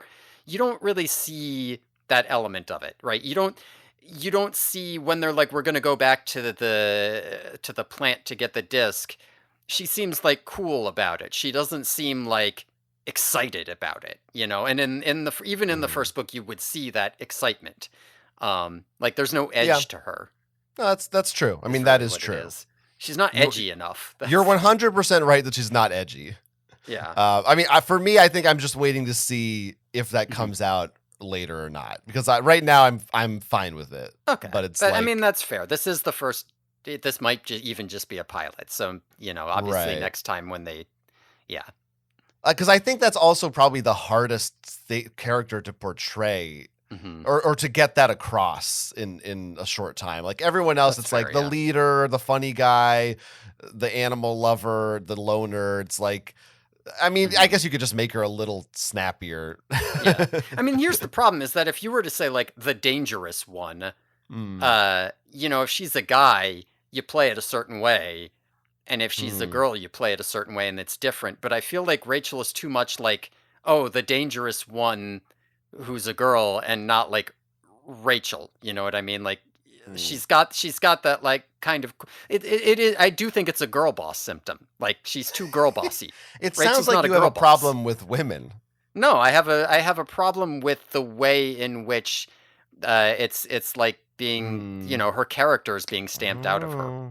Let's just say I hypothetically. like how a woman writes women. In her book. Hypothetically, let's say Rachel was running for president against, let's say, Visser 3. And let's just say, what if Rachel had some emails that he didn't like? Well, I didn't like those emails. Yeah, I'm with you. Don't vote for her.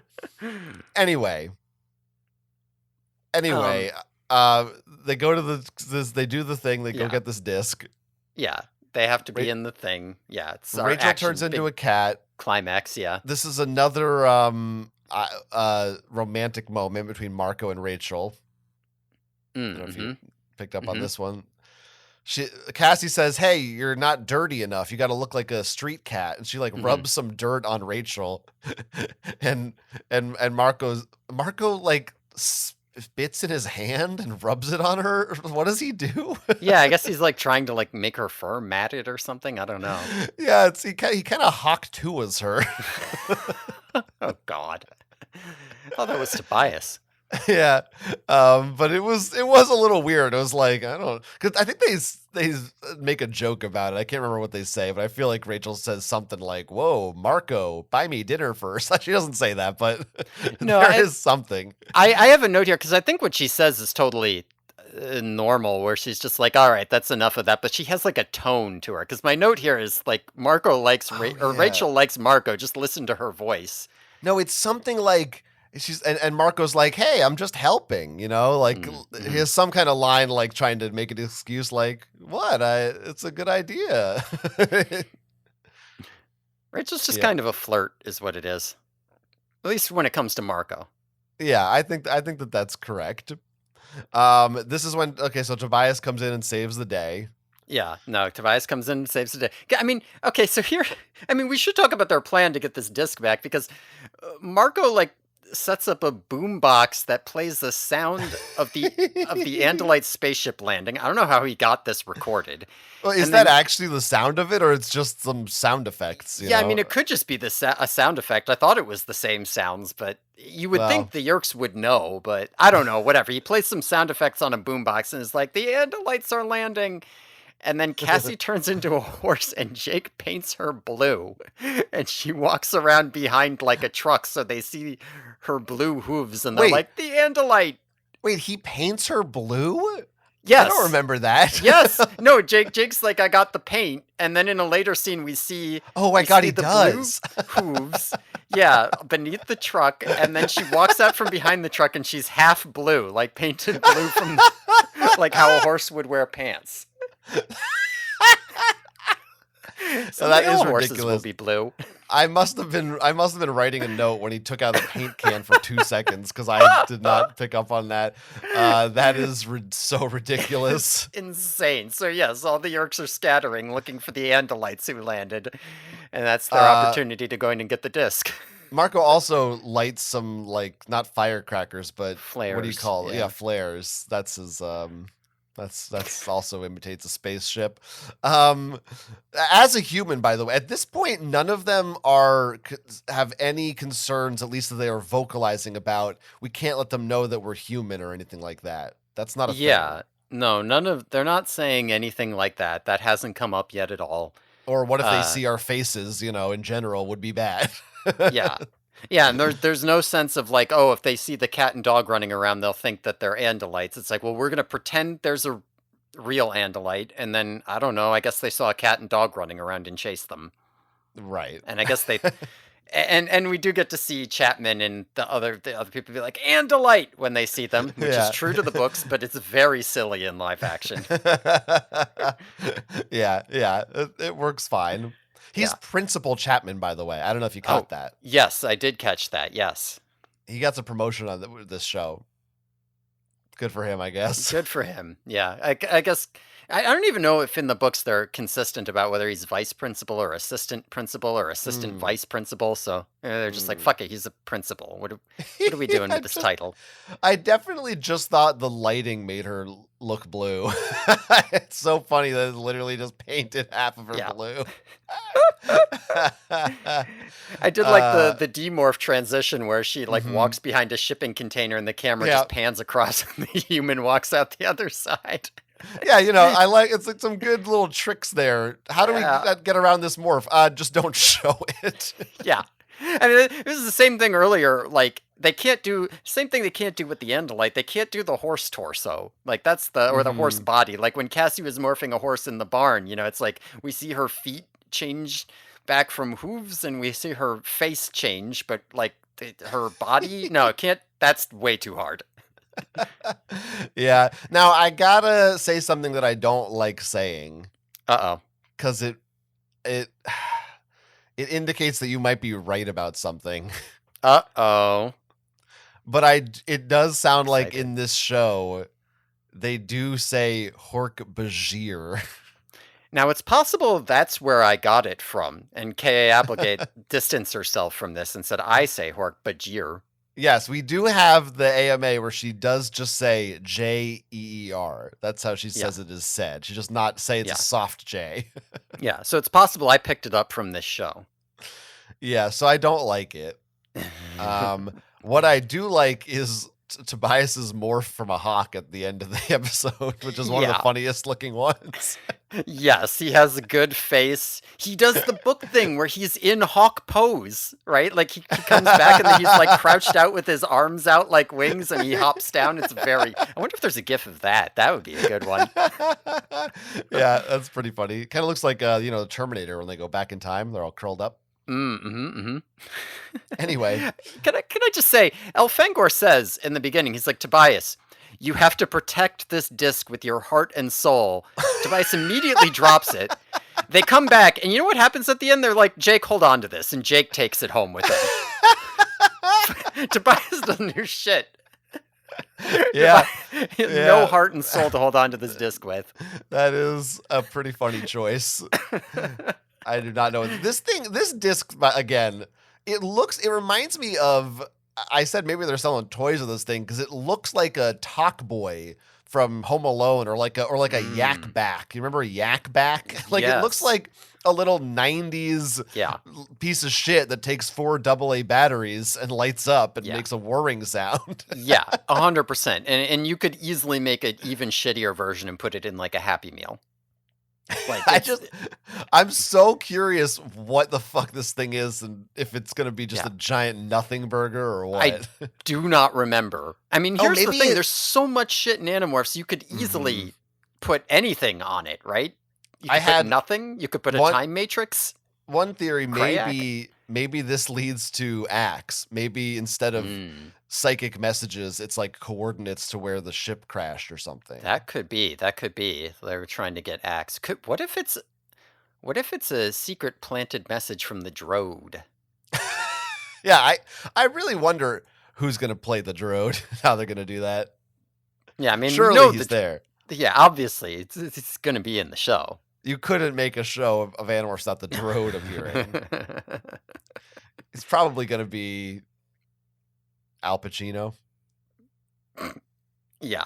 But yeah, the episode ends here. Rachel! Tobias is still human.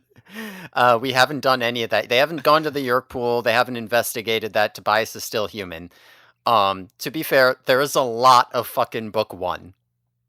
Yeah, I was still, because I just assumed part 1 and 2, like, this is book 1, right? I just figured, so I was kind of confused at the end of like, oh, so I guess, now it's, I don't remember if I actually said this or not. I think I did already. The episode 3, the title of it is Underground. Yeah, now there is a book called The Underground, which is book 17, but presumably this is where they go underground into the Yerk pool and Tobias gets trapped as a hawk, right? Presumably, but I'm like, why isn't that My Name is Jake part 3? Like, why? It is strange, right? What is this distinction?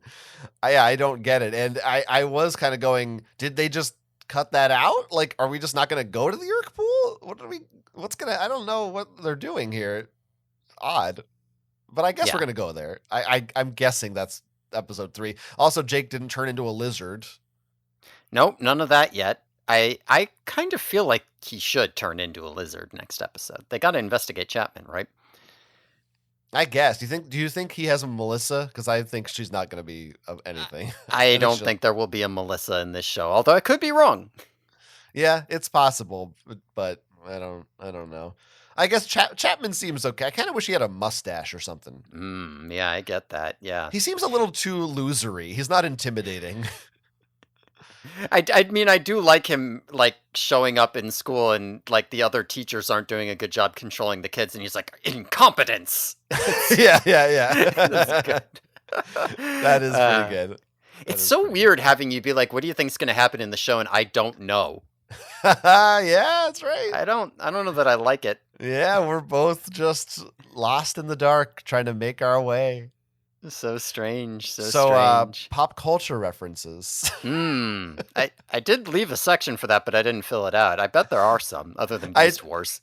I didn't actually make a section, but there is one that we didn't mention, which is that Marco's dad says they're going to watch or tape Invasion of the Body Snatchers. Oh, right. Yes, I have a note about that. Yeah, go subscribe to our Patreon. We watched that one. I mean, can I just say our Patreon is paying dividends because between Willow, Beast Wars, Manimal, Body Snatchers, like it's all coming together watching this show. Yeah. Oh yeah. Obviously it was planned from the start. It's called foreshadowing. Right. Damn right. That's one more than 3 shadowing. If you're not paying for that Patreon, you're only getting half the story. Yup. I guess, are we transitioning into that? Are we done? What do we want to say? I mean, obviously this is now a full-length episode. Yeah. Because the only other thing I wanted to talk about was the ending theme, but actually we might do that next time because we can't talk about the opening theme yet. And we only, I'm wondering, this is obviously a long episode, but we did 2 of these, and we had to talk about the characters and all that stuff. Like, what happened? Is only 1 episode enough for next ep? What, like, how long is it going to be? I It's don't know if we can hit 2 hours off of only one of these. or should we decide right now to do 2 at a time? I feel like that's kind of crazy, though. I don't That is know. kind of crazy. Yeah, I mean, we could just try it and see with 1 episode. Yes, for You might get now, a short episode next week. let's just say we're gonna do episode 3 next week. Who knows? We are figuring this out as we go. Because I mean, that would Yeah. dramatically cut down on the number of episodes we have left in our podcast to Yeah, do that 2 at once. that would be, and I don't want to be not giving you the full length episodes you want, but I also want to keep doing this for another 8 months and not 4. Right. I mean, there are several 2-parters still coming up. Hmm. So it's likely we'll be doing 2-parters together anyway. Yeah, well, those can be like special episodes. Those can be like, remember when we used to do 2.5 hour eps and not hour and a half Yeah. eps? We'll see. Just keep writing us emails, because then we're gonna keep having more stuff to talk about, or we'll just have to go on more tangents to fill it out. I believe in us. You think we can do that? You think we have that in us? I don't think know. we could. We got at least 4 hours of tangents per episode. But like, Based on past first history. initial impressions are like, is this? I mean, again, knowing we both kind of watched some of this as kids, Yeah. but do you come away from this going, this show sucks shit? If you weren't doing this for a podcast, or you weren't a fan of Animorphs, it's very hard to make a judgment, because I also have to think about, this was aimed at kids. It was made in the 90s. It was a very different thing, but I don't know. Are we like, this show sucks ass, or what? What do you think? I mean, my initial impression is it's not good. I don't think it's actually good. I don't think that the acting or the direction or the writing is particularly good. It is extremely cheesy in a way that is very of its time, that makes it very enjoyable to me. So I am enjoying it. And I do like Animorphs, so I don't mind consuming Animorphs content, so to speak. But yeah, I mean, like, if it is the sort of thing that's like, would you recommend these books to someone? I would love to get people to read the books. Would you recommend this TV show? No, you don't need to watch. You don't need to. It could be fun if you want, but you don't need to. I think I mean, I would never tell someone to watch this show if they hadn't read the books. Mhm. Not yet. I'm just purely basing this off 2 episodes. Yeah. I think I'm a little more positive than you, like, but it's hard, because I don't know, am I really being objective, or is it like you said, like, I'm just enjoying myself?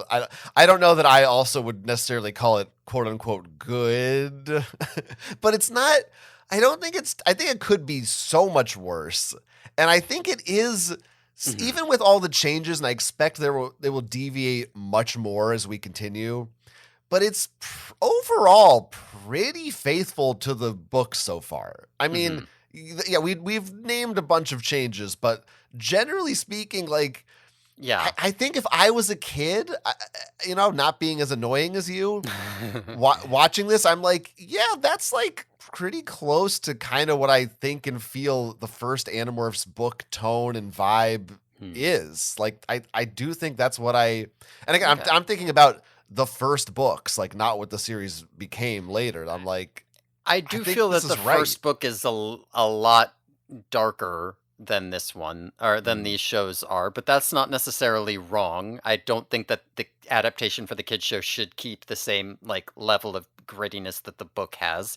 But it's also not like, I- it's not dark, but I don't think the show is like, it's goofy because of the effects, but I don't think it's goofy in like, there's not a ton of, outside of Marco, it's not like they're joking around. Like, yeah, I mean, it's more goofy just in the tone in which they do it, right? Like, it's not like, like, it is very serious and it's got these themes, but it's always like very like dun dun dun, but I think that's serious, more a right? byproduct of it being dated than like something they were doing intentionally with the show. I don't. Yeah, I mean, I don't know that I buy that it's just dated. And I don't know how much of it is intentional either. It might just be that they didn't do a great job with it. Because I feel like there's other stuff from that time period that hits that better. Well, and again, also kids television. Right. That is the other thing. It is also kids television. So there's only so far you can go. But that's kind of my point, is you don't want to have the Animorphs books were sometimes too dark for kids anyway. The adaptation does not have to be the same. They can change things. I don't care if it's not faithful, as long as it's still got like the spirit of the characters and some of the fun stuff, and it's, some of the ideas. I just do think that the quality in the production is lacking to a point that, while I still find it enjoyable, I find it enjoyable for being cheesy and for being a property that I already like, which means that I find it very hard to recommend to somebody unless they are willing to say, yeah, I like those things. What if it's a 10-year-old kid who loves Animorphs? Well, then it's hard to know, because they might just be an annoying piece of shit like I was, in which case be like, well, maybe you don't watch it. I think you were an exception, to be honest with you. Out of Animorphs fans or out of kids? I don't know. Out of Animorphs fans at the time this show came out. I don't know. Listeners will have to write in, or we can look at the Reddit at some point maybe, but maybe I'm just was much more forgiving of media as a kid, but I would assume that most kids, if they liked the books, just had fun watching the show. I just think there's a selection bias where when you start off with only the subset Animorphs fans, you're just going to have a much higher percentage of annoying kids. Yeah, but I wasn't one. Right. Well, it's a selection bias. It's not like it's not known for sure. I don't know. I mean, I know I liked this show as a kid. I did not, but I can't, like, I think, I like you, I didn't watch all of it, but again, I think that was just because I don't know, a Nintendo came out or something. Like, I don't think it was because I didn't like it, but I don't know. Maybe I am just having fun right now because I'm just excited to see these things we've been talking about for 2 years, like alive on a screen. Even if it's kind of shitty, there is still something inherently entertaining about that to me. So, well, I am having fun. I am enjoying myself watching it. I liked it. By the end of this season, it will be very interesting to see if our positions change at all. Because I have a feeling it will get. I'm assuming it will get worse. I don't know. Yeah, I mean, we'll see what happens. Yeah, this is just the first bit, so who knows? Who knows? Well, thanks for listening, everybody. Let us know what you think about the TV show, specifically the early parts, maybe, or general thoughts. No spoilers for the show, please. We don't want to know what that disc does yet. No. Yeah, I don't want to know about the disc. And I also don't know how to close out these episodes yet, because I don't know. There's no morph on the cover. Yeah, well, you'll figure that out. Maybe you can just work the title in somehow, I mean, I'm just gonna whatever. You'll figure it out, but you better do a good job. And you can write to us, theyerkyboys@gmail.com. You can also listen to our Patreon episodes, patreon.com/theyerkyboys. Let me tell you, if you like children's television produced in Ontario, Canada, then you're going to want to listen this week because it's Halloween, boys and ghouls. And we are going to be discussing the Goosebumps television series from the 90s. Ooh, you don't want to miss it. Very excited. Ooh. Hey, follow me elsewhere at jonathanestis.com, where you can find my other podcasts and things if you like those. And that should have bought you enough time to come up with a great outro. Nah. Thanks everyone for listening. Tune in next time and we'll be talking about Season 1, Episode 3, Underground, on the Yerky Boys. There's nothing. I didn't already have it.